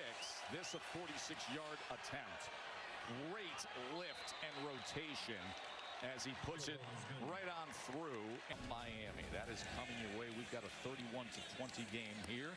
And as for that game we mentioned with Auburn, Oklahoma, Molly, what's going on there? Well, Tess, Auburn quarterback Jackson Arnold walked out onto the field to a chorus of boos, and Arnold felt the need to address his team this morning, telling them that his return to Oklahoma was not going to be a distraction and won't affect the way that he plays. So you got to think his play in the run game, Jesse, is going to be a big factor in this one. It's a really good observation, Molly. There is no question. That's part of what makes him so dangerous. He'll have to do it in designed runs and in scrambles. But to me, Joe, part of what makes Auburn so dangerous offensively is the talent they have at receiver. Yes. Eric Singleton Jr., the transfer from Georgia Tech, Cam Coleman. They've got dudes outside that can win one-on-one. Jackson Arnold has to take advantage of those. Remember, Cam Coleman was such a massive recruit for Hugh Freeze. He landed him. You can build things around him on the outside. But it's such a great backstory when it comes to Jackson Arnold returning back to Oklahoma today. Defense 2 for disconcerting signals. It's a 5-yard penalty. 1st down. There's Jackson Arnold leading Auburn, now a ranked Auburn team against #11 Oklahoma. That's coming your way, 3:30 on ABC. Just can't imagine the emotion and everything he's going to have to juggle in that game, going back to Norman against his old head coach, Brent Venables. Yeah, you see the struggles he had with his QBR while he was a Sooner, and now he's lighting it up as an Auburn Tiger. And this is Bussey downfield, and Bussey nearly busting loose. And there was a big chunk play for Memphis. And there was a coverage bust on the back end that time for Arkansas. Nobody in the middle of the field handling Bussey. You'll just see him in the slot. He's just running a seam route. The free safety ran with the in cut. And that's the best play they've had throwing the football, and very lucky with the shoestring tackle, preventing a touchdown. Lewis, he's got blockers in front as he runs. And Lewis will get ahead right to that line to gain. I love that play call there, because right after the explosive, you come back up to the line of scrimmage, and now Arkansas is on their heels. So they're like, we're going to drop 8 guys into coverage, only rush 3, and it's the perfect defense to dial up the QB draw. 2 really good play calls back-to-back by Memphis's offensive coordinator, Tim Cramsey.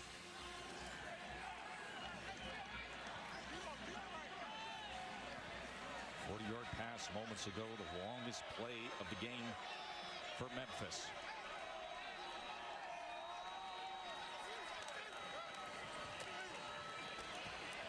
DeWosier is tackled for a loss. That entire front and Danny Saidi making the tackle there. Go back to the coverage busters, an in route here, and the safety just bites with that. There's no one in the middle of the field back for Memphis. This is what absolutely killed them in their loss against Ole Miss. They handed the Rebels so many points in that game. They should be 3-0. But in the back end, they were supposed to simplify things, get the calls in sooner. But they've got to do a better job in the back end of just playing their assignments. 2nd and 12. Lewis sprint right.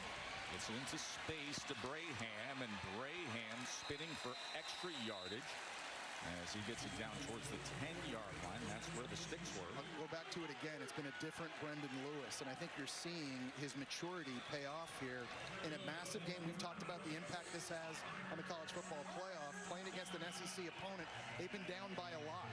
Brendan Lewis has missed some throws earlier in the game, but he never got in the tank. He's just kept battling. He's kept competing. He's shown his poise and his playmaking ability.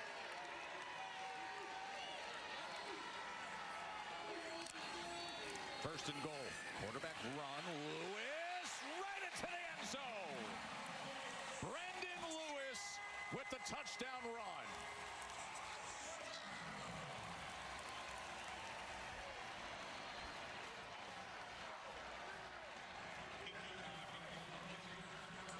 And with a chance to pull to within a field goal, they will keep the offense on the field and go for 2. The QB run just worked there. I mean, why not try it again? That was outstanding blocking up front by Memphis. I mean, they're a bit banged up. They're not 100% healthy. But up against this big physical D-line from Arkansas, man, they're getting some movement. I think if I'm Tim Cramsey here, I'm not opposed to letting number 2 quarterback run this one again. Go for Dose is brought to you by Dos Equis, the 2-point attempt for Memphis to try to make it a 3-point game. Lewis to the end zone, incomplete. That was batted away by Julian Neal as Graham was the intended target. Well, it's just picture perfect by the right side, and Memphis's offensive line on that last QB run. He bashed him with the QB draw earlier. This time, you're getting 2 slam downs here, and then you get the kick out block to the outside. Just great angles by Memphis in the running game. And Lewis just following Frank Peasant, 205-pound tailback. Kind of had a feeling coming into this one. Obviously, Memphis wanted to run the football, but Brendan Lewis was going to have to carry it a lot himself. And he's a big physical guy. There was the 2-point attempt knocked away by Julian Neal. But for Lewis, like throughout his career, he's carried the ball 18 times in a game, a couple of times. He can take it on. He's only 210 pounds. I get it. He's not the biggest in the country. But in a game like this, I think it just becomes whatever it takes, right? That already is 12th carry in the game.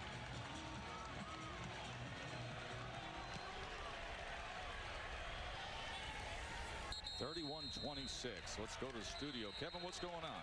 Best AT&T is keeping fans connected as we take a look at our multi-view showcasing a bunch of great games across our networks. Left corner, we're keeping an eye on the weather delay right now at Clemson. The Tigers down by 10 to Syracuse. Really good one in the Iron Skillet over on ESPN2. And we got a great matchup coming your way over an hour. In Norman, John Mateer entering as the Heisman favorite. 9 straight games with a passing and rushing touchdown. Longest streak in the FBS since 2020. Right now, back to you. That is coming up. Auburn and Oklahoma. Taylon Green on first down. Tons of time to get it downfield and get it to Raylan Sharp. And I think that time Taylon Green got to his 4th read. Flag back at the 20. As there is a flag down on the play. But that was a really nice job working through. Holding. Offense number 52. A 10-yard penalty. First down. It's called on Caden Kittler, the transfer from UCF up at center. But on this play, I mean, he starts looking over here, and he gets all the way back over, finding the dig route on the other side of the field. There's the hold on Puda Walker. And Arkansas going backwards. You got to give it to Memphis, too, Joe. They keep putting pressure on Arkansas's offense. They score a TD at the end of the half. They kick a field goal. Now they score a touchdown, and it's right back on Taylon Green now, trying to fight this crowd noise on the road. Generate some momentum. Green on 1st and 20. In stride, Jalen Brown. Well, that's one way to quiet him down. You got Jalen Brown in the slot, running a deep cross route, and another beautiful ball where he just rolls this right into the hands of his receiver in stride. That's a big moment for Jalen Brown. He was the guy that fumbled late in the game against Ole Miss, a game they lost, but the Florida State transfer coming up with a big one. There's Braylon Russell. Yep, that's what happened a week ago. They were driving late in the 4th quarter. They were down by only 6. They looked like they were gathering momentum going in to win the game when Jalen Brown fumbled the ball away. So a nice moment for him to bounce back with a play like that here today. Well, you got to give them credit. You got to give the coaching staff credit and Jalen Brown credit too, because we talked to Sam Pittman. He said his team came right back to work. They watched the film, corrected the things they had to correct, and they got their focus in on Memphis. A lot of teams would have a hard time after that hangover losing the way they did. Not the case at Arkansas. Talon Green, final seconds of the 3rd quarter, extending the play. And then throwing it away. Sam Brumfeld, veteran linebacker, leads the team in tackles and sacks, was pursuing. One thing about Memphis's defense is that they don't go away, right? No. They just don't quit, and they may not be the biggest, and they may not be the most talented, but these guys play extremely hard for Jordan Hankins. And if you had told them, hey, the end of the 3rd quarter, this thing's a 5-point game, and you're just battling, they would take it. Heading into the 4th. Jordan Hankins, a defensive coordinator, whose defense has been great on 3rd down. Arkansas's 0 for 5 on 3rd down. Now facing a 3rd and 8, last play of the 3rd quarter. Green drives the ball and gets it complete to Blake. And they will move the chains with that. To Memphis, I'm on the sidelines with Ryan Silverfield. Coach, what do you need to see from your defense here to keep this a one-possession game? We got to get a stop. Clearly, we're giving up too many explosives. We're having some good negative plays against them in TFLs, but now we got to go out there and can't give up another explosive. Thank you. Thank you. Remember, 2019, Memphis makes it to the Cotton Bowl. Mike Norvell goes to Florida State, and Ryan Silverfield promoted from within. And all they've done is won and one more and win again. And right now they got a 5-point game against a very good SEC offense opposite them to start this 4th quarter. Talon Green. Incomplete, but nearly intercepted as Kamari Wilson was closing in on it. That's a play Kamari Wilson has to make. That time Green was staring down Omega Blake on the over route all the way. He just cut in front of it. Oh, and he had a chance to come up with the 2nd interception for this defense, and that might have been a game changer.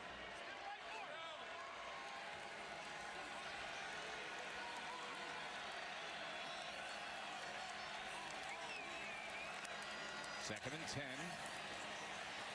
Green may have been just a little bit of confusion with Braylon Russell, the big running back there. Yeah, it looked like there was, and it now sets up another 3rd down. This has been the problem area for Arkansas, and I think if you're Memphis, you know, you're dialing up pressure somewhere. Can Arkansas's O-line, can they find a way to pick it up? You're going to see all the slants and all the movements up front. They've got to be communicating and give Talon Green an opportunity. Remember, Arkansas was number 2 in the country on 3rd down conversion, but today just 1 of 6. 3rd and 6 for the Hogs. Talon Green, it's intercepted! It is intercepted, and it's Kamari Wilson who does it! Kamari Wilson, Joe, the guy who just dropped the interception, makes the big one this time, and I don't know how Talon Green didn't see him. It's as if he was staring right at him the entire way. He's trying to go to Omega Blake on a little curl route, and it's Kamari Wilson who's just able to step in front of it and make the big play. You've seen some very questionable decisions from Talon Green throughout this game, and that is a critical turnover in the red zone. The transfer from Arizona State for Coach Silverfield's defense comes up huge. And now this team that the playoff predictor gives the best percentage to make the college football playoff this season has the ball, trailing Arkansas by 5 in the 4th quarter. As Brendan Lewis Scoots out of bounds, pursued by Cam Ball. All right, so to go back to what's working now, if you're Memphis with this opportunity, run, some QB runs, you're eating the clock, you're forcing Arkansas's defense to stay on the field. You're playing the long game here, but this is exactly where Memphis wants them. And they've got all the momentum here in the second half, and a big reason why, the decision-making right now by Brendan Lewis. You see the success they've had at home against the SEC, the success they've had at home overall defending the home turf. 9 straight wins here at Simmons Bank Liberty Stadium. 2nd and 7. Lewis so good with the legs as he just took Quincy Rhodes for a ride, and it's a first down Tiger. And it's a good decision. Arkansas drops 8 into coverage. There's nowhere to go with it, so take off and get what you can. We talked about Brendan Lewis being a strong runner. Quincy Rhodes weighs 65 more pounds than he does, and he's piggybacking him forward, picking up a first down. 8-yard run, the first down for Memphis.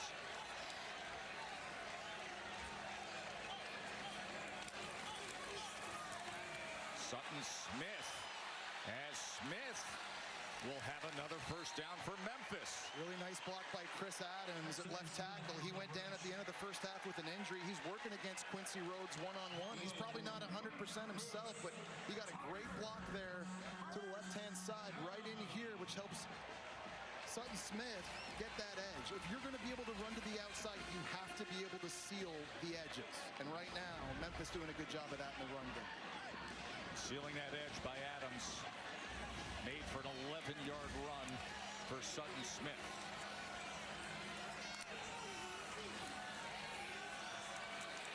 Play action, Lewis.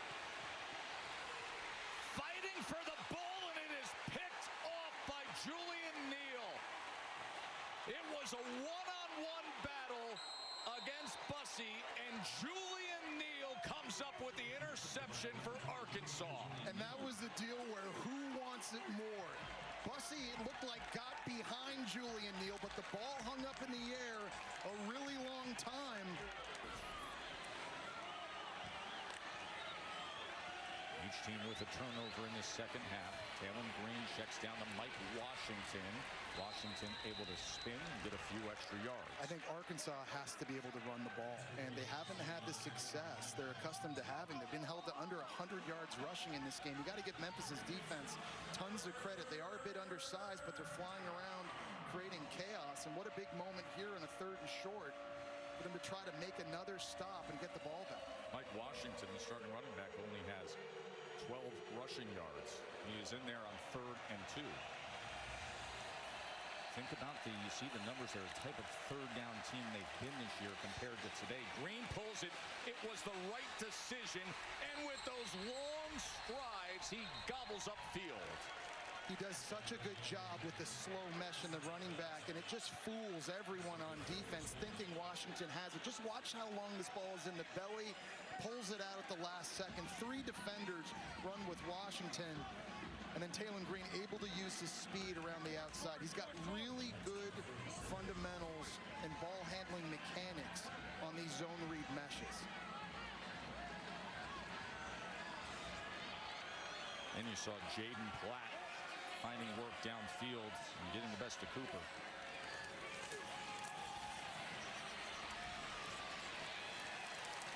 But this is how you ice games, Joe. I mean, with leads late in the 4th quarter like this, 5-point lead, you just want to be able to bleed the clock, and you do that by getting it done on the ground. And they've got a variety of guys that can do it. We talked about Washington. We talked about Braylon Russell. Taylon Green, I think, keeping the ball a bit more often here on these final drives would serve this offense well.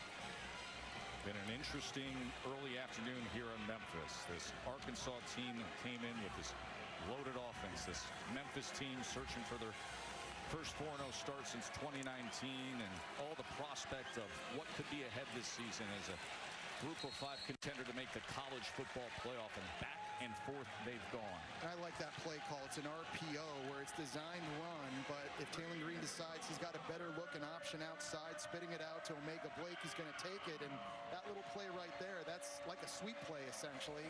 Now setting up 3rd and very manageable.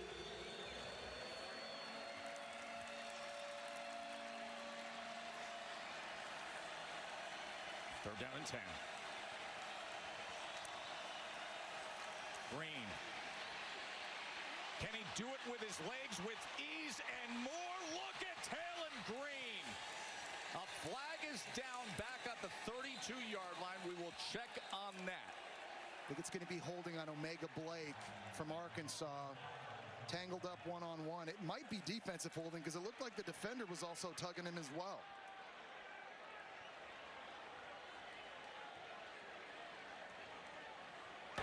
Holding, offense number 9. 10-yard penalty.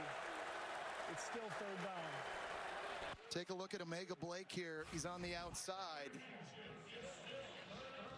He's running a route not open. He kind of gets swarmed and bear hugged by the defender there, and then just a little tug at that last second. Defender knew it right away, and that calls back the long run by Talon Green.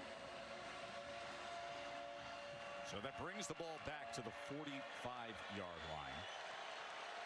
The 37 is the line to gain. Wipes out the long run. Under 9 minutes to play, just a 5-point game.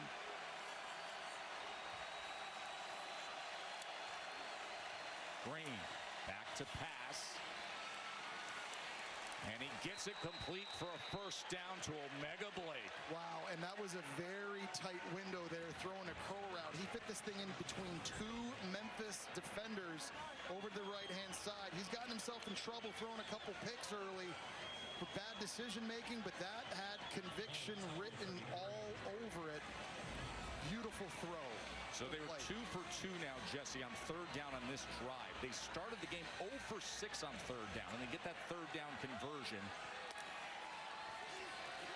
And now Green trying to find a rhythm. He wants more, and it's incomplete as he was looking for Jalen Brown. Amarian Cooper, the transfer from Florida State, in coverage there, doing a really nice job. Cooper was highly recruited coming out of high school, Joe. The number 9 rated corner coming out here, just one-on-one on the outside, and a little bit of hand fighting. He never gets the head turned around, but ultimately this ball gets knocked away, incomplete.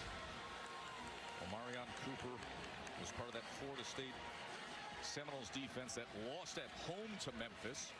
And now here he is in his first year playing for the Tigers.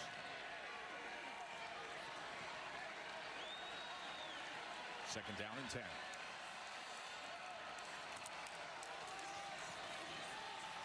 Washington cuts back inside. Instead of losing yardage, he's able to gain 2. All right, now you set up another third down here, and I think part of the problem if you're Memphis is in coverage, who are you deciding to take away? I think Talon Green's done a pretty good job so far in this game distributing the ball to a lot of different guys. 7 different players have caught passes for Arkansas's offense. It's been pretty balanced. I think Omega Blake is number 9 is the guy you think about on the perimeter, but you got Jalen Brown on the other side. You got C.J. Brown in the slot. Not an obvious choice. We've seen the tight ends have success catching the ball in this game as well. Crowd rallying support for their defense. Can Memphis come up with a stop on 3rd and 8? And they do! As Talon Green goes down, Cruz Law was right on top of him. Cruz Law. This is something you see in the National Football League from linebackers, but Cruz Law, the UNC transfer, is going to fake like he's dropping into zone coverage, and then at the last second he's blitzing. Watch him go backwards, the offensive line splits, and he gets to Talon Green. Joe, I took the second hardest hit of my life against Ray Lewis. Did exactly that. That's like PTSD for me. Yeah, I don't even know how you're standing here speaking coherently next to me right now, just hearing that. That was not a lot of fun. So it backs them up and forces Devin Bale on to punt away. Bale will look to pin here. Sutton Smith is going to clear out, and it is good culture here for so many years. First Mike Norvell, and then Ryan Silverfield has really accelerated things, and this would be a massive opportunity to grab a signature win. Brendan Lewis from his own goal line as he gives them breathing room and a lot more, and spins his way out past the 28-yard line. That's the second or third time in the second half Arkansas has decided just to drop 8 guys in coverage, and it's opening up huge creases for Brendan Lewis to just take off. There's a bubble to his left, a bubble to his right to go run, and Listen, if they're going to take the lead and score a touchdown on this drive, they're going to have to go 94 yards, but that's a really good start to get the momentum going.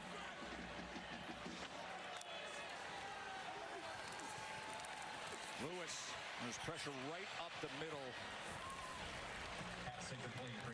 And Arkansas needs more of that. They already have 3 sacks in this game. That time, Quincy Rhodes stunting in between. He's beating the center across his face. You just got to get Brandon Lewis off his mark. They haven't been able to get there enough. Sam Pittman wants more pressure, and it's hard now, Joe. We're in the 4th quarter. This defense has played a lot of snaps, and this is the hottest it's been all day by far.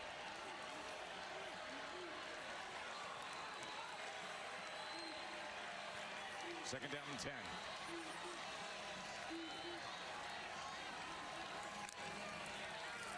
They'll reverse that orbit motion. Lewis has time to think about an option. And he goes back to the right side of the field to Braham. It's a really good throw and a nice job by Braham coming back to the football. These two guys linked up a ton last year at Nevada. And here they are now in Memphis.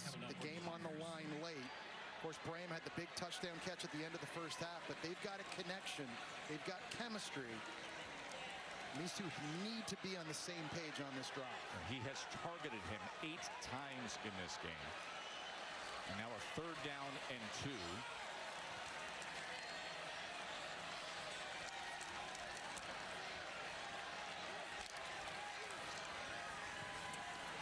Oh, Sutton Smith, after a bad mess, comes up with a huge play. Sutton Smith, the Tigers are roaring at home.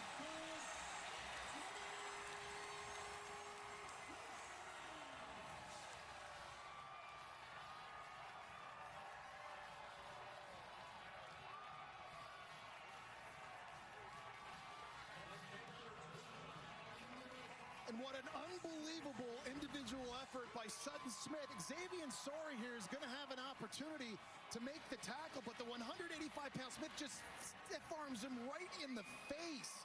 Bounces it to the outside, and then he shows you the wheels. He has been hitting home runs early this year. This is a guy that got injured early in the first game last season, missed the rest of the year. His first carry of this season was the 35-yard touchdown, and the biggest run of the year so far for Memphis comes at a time when they needed it the most.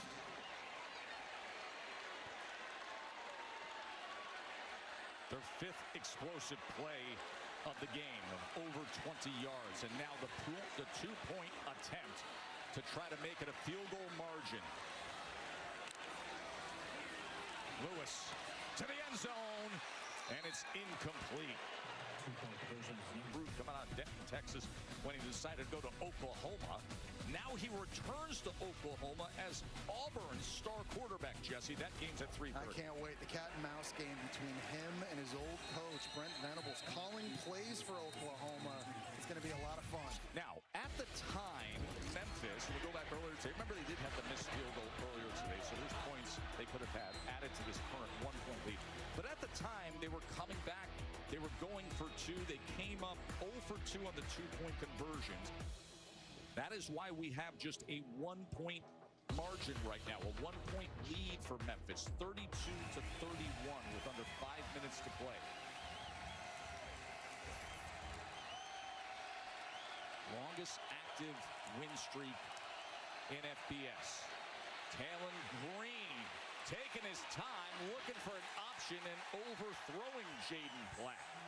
It was Puda Walker, though, at nose guard that was able to get him off his mark, and he missed up the rhythm in that throw that time. He didn't get the sack, but he just forced Talon Green to have to hold on to it an extra split second, and then there was the errant throw. I still think Arkansas has got to find a way to run the ball, Joe. They can't just drop back every single time against this 3-3-5 defense. Does such a good job disguising their coverages and their pressures. It's been giving Talon Green in the passing game issues all day.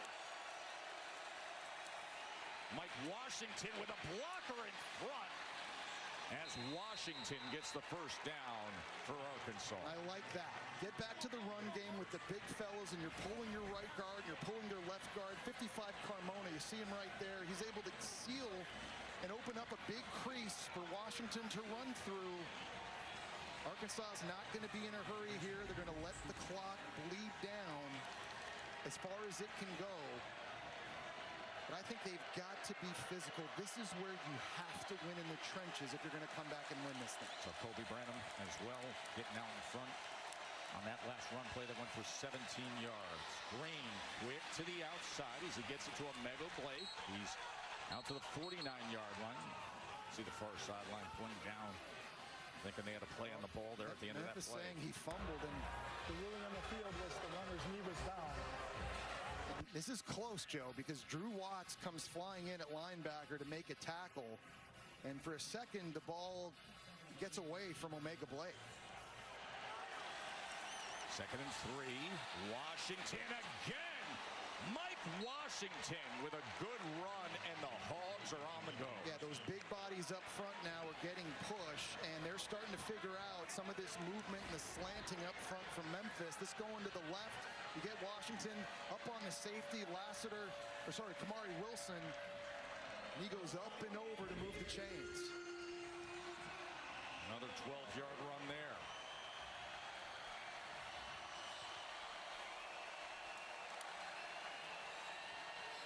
Now out of the backfield is Washington. Good decision by Taylon Green. He was hot that time. Memphis bringing pressure. Kamari Wilson at safety on the blitz. Coming from this side, his answer is the running back Washington in the flat. There's just no hesitation. Get it out quick and early and just let him go work in space. Really good decision there.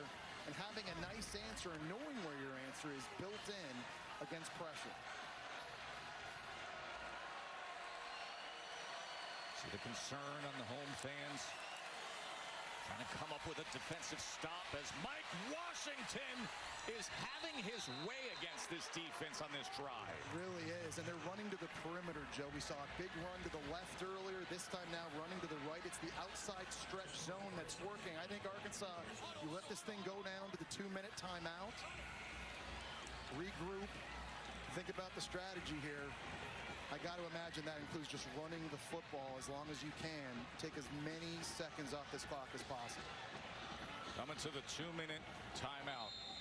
Arkansas has put themselves in position to retake the lead. How will it all play out here in Memphis? We find out when we return. Well, last week against Ole Miss, Scott Starzik, the true freshman kicker, he missed from 51 early in the game. And then, end of the third quarter, he missed from 49. So he missed those 2 field goals. They lost by 6. Today, he's 1 for 1. He made a 46-yarder. He's a true freshman. Jamie Cole, who's the kicking guru, Cole's Kicking, had him as the #1 kicker in the class of 2025. He's got pure talent. Will they put him in position for the game winner here? Illegal substitution. Offense. 4 players breaking the huddle. It's a 5-yard penalty. Coming off a 2-minute timeout. How does that happen offensively coming out of a timeout? How do you send 12 guys out into the huddle? That is a massive mistake for Arkansas here. You're going to see them break the huddle. I think it was Jalen Brown, number 17. He's like, wait a minute, where am I lining? I'm not supposed to be. And he's running off the field. That's a big-time 5-yard penalty at a critical moment. Jesse, if you were them, how do you manage things? I'm running the ball to the left, and first and foremost, getting this thing centered for my kicker to give him the best opportunity. And that is where Mike Washington goes, as he does have the first down. Memphis, of course, has the 3 timeouts. This is where Bobby Petrino can help out the kicker. And I know certain kickers like right hash, left hash. You just showed the misses they had against Ole Miss. One was from the right, one was from the left. But when you get in closer, it's easier to make the kicks when you're in the middle of the field. You want to make it as close to a PAT as possible. I got to be honest, Joe, a little surprised here. Memphis not calling any timeouts.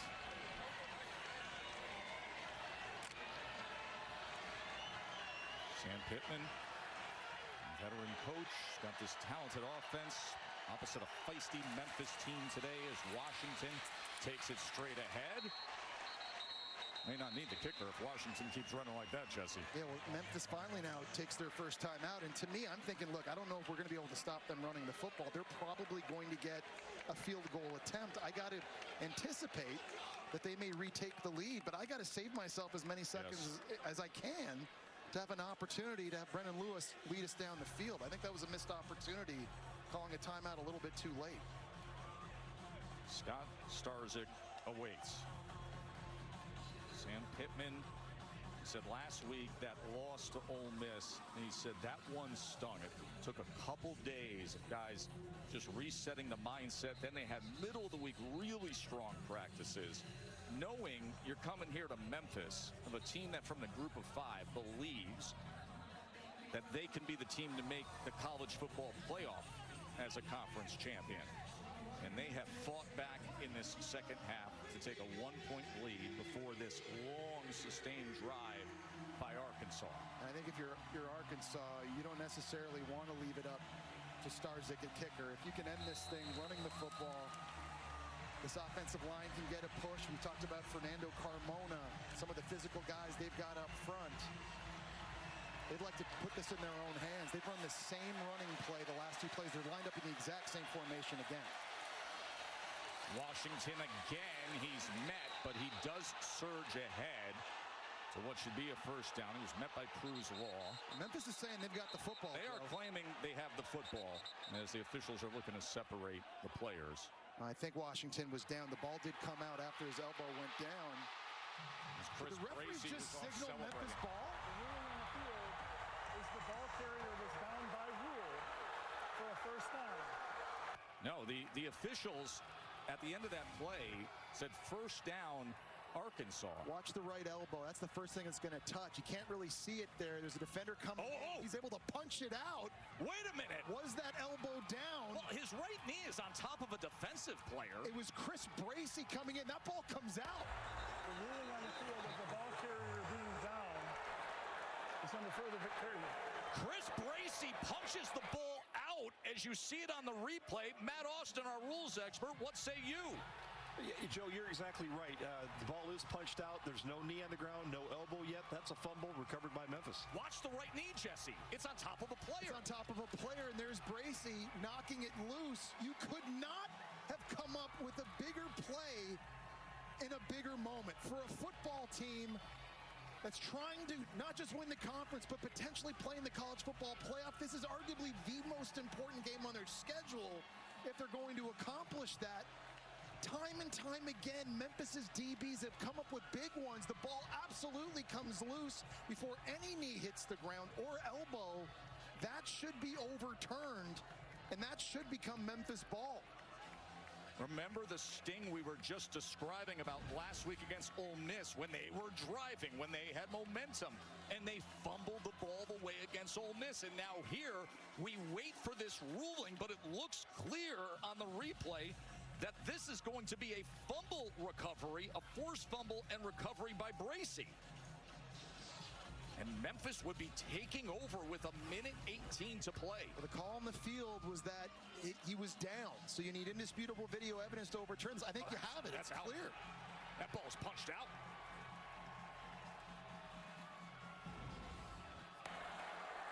After review play, the runner fumbled the ball prior to being down by rule. It was recovered by Memphis. First down, Memphis. This place is exploding. They're going nuts here in Memphis as they take over possession with 1:18, looking to slay an SEC team. They were facing one of the most explosive offenses in the country, and sure, they've given up points, but they've now taken the ball away 3 different times. Now, Arkansas has got 3 timeouts left, so this isn't quite over yet for Memphis. There's still a little bit of work to do, but man, they are on the doorstep of pulling off a massive win here at home. Ryan Silverfield, who loves coaching hard, keeping them accountable, and playing with passion. That defense was playing with passion right through to the end. Now, how will the offense respond with Arkansas having 3 timeouts remaining? Sutton Smith is tackled at the 5-yard line by Quincy Rhodes. Man, one thing you have to say about Ryan Silverfield's team, no matter what, they play hard. You just mentioned that, Joe. And this is a team that's obviously won a lot of games. And he's done a great job with his staff over the years. He's done a great job with the portal. They've got 70 new players on this team this year. He's been able to reload that. But these guys play hard. They're not always the most talented. They certainly don't have the best resources in all of college football here at Memphis. But when these guys show up, they play to a standard, and that's why Ryan Silverfield is going to get opportunities to get some Power 4 jobs after this season. Tremendous fight, tremendous backbone in this one, because there were a couple times Arkansas ripped off some big ones, and you're thinking, oh, okay, Memphis can't withstand that. Well, at some point, they got a fold, but they just kept fighting, and they kept fighting. With Arkansas driving here late, they're able to create another takeaway. Now they're just seconds away, moments away, Joe, from pulling this thing off. It was 28-10 in the second quarter. Memphis had to come up big with a big touchdown.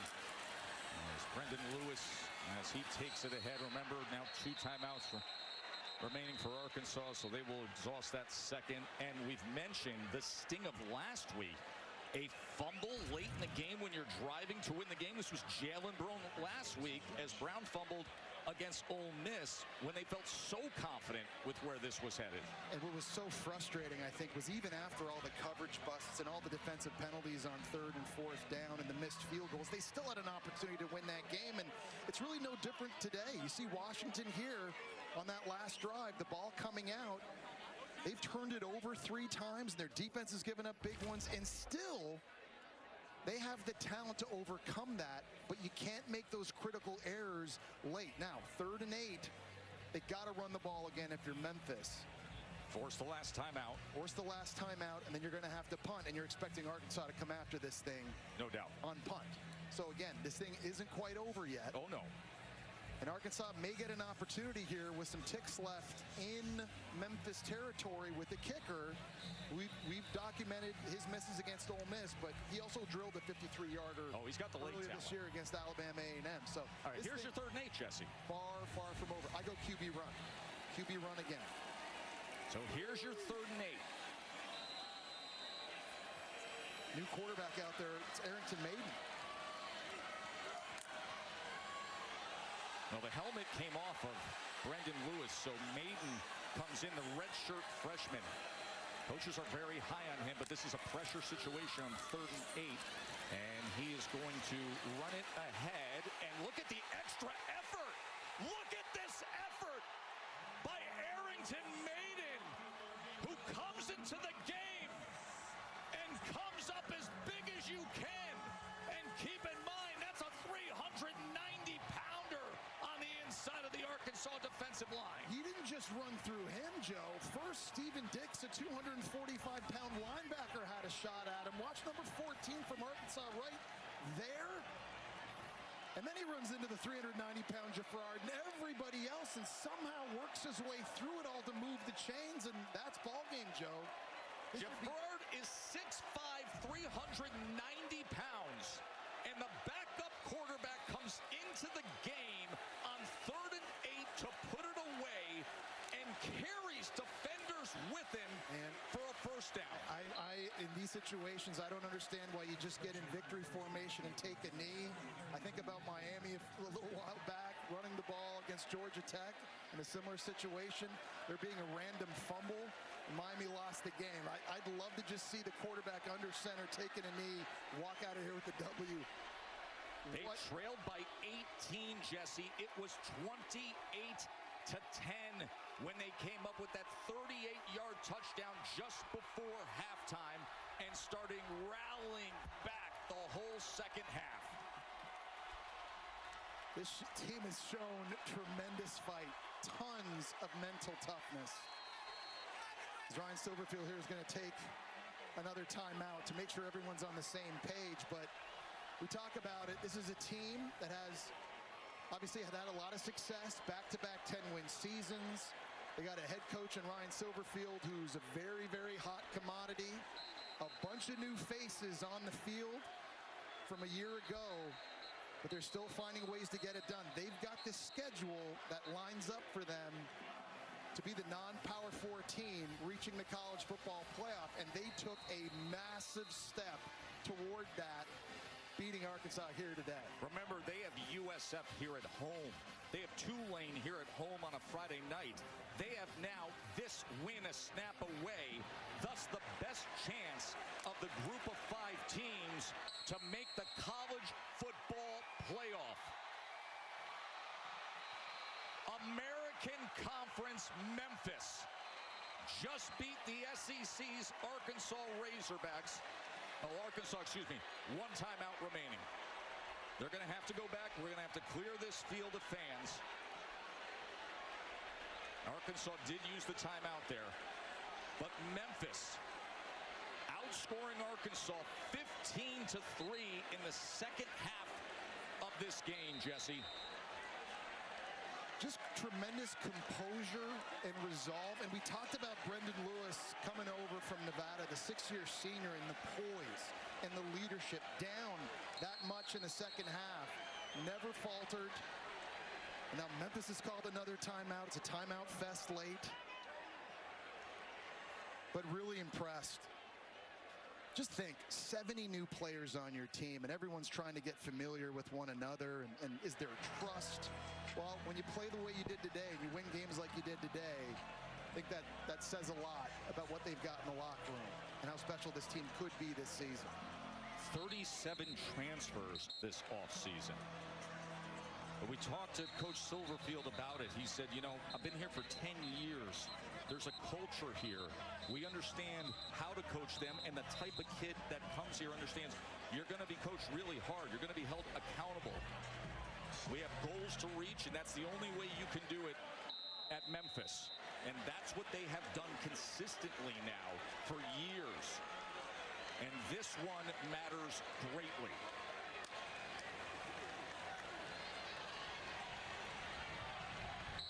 As Sutton Smith will put it away. And let the party begin. From here at Simmons Bank Liberty Stadium all the way down to Beale Street, deep into the night, they will be enjoying this one. Brendan Lewis, you can see it on his face. Memphis takes care of business with an 18-point comeback against Arkansas.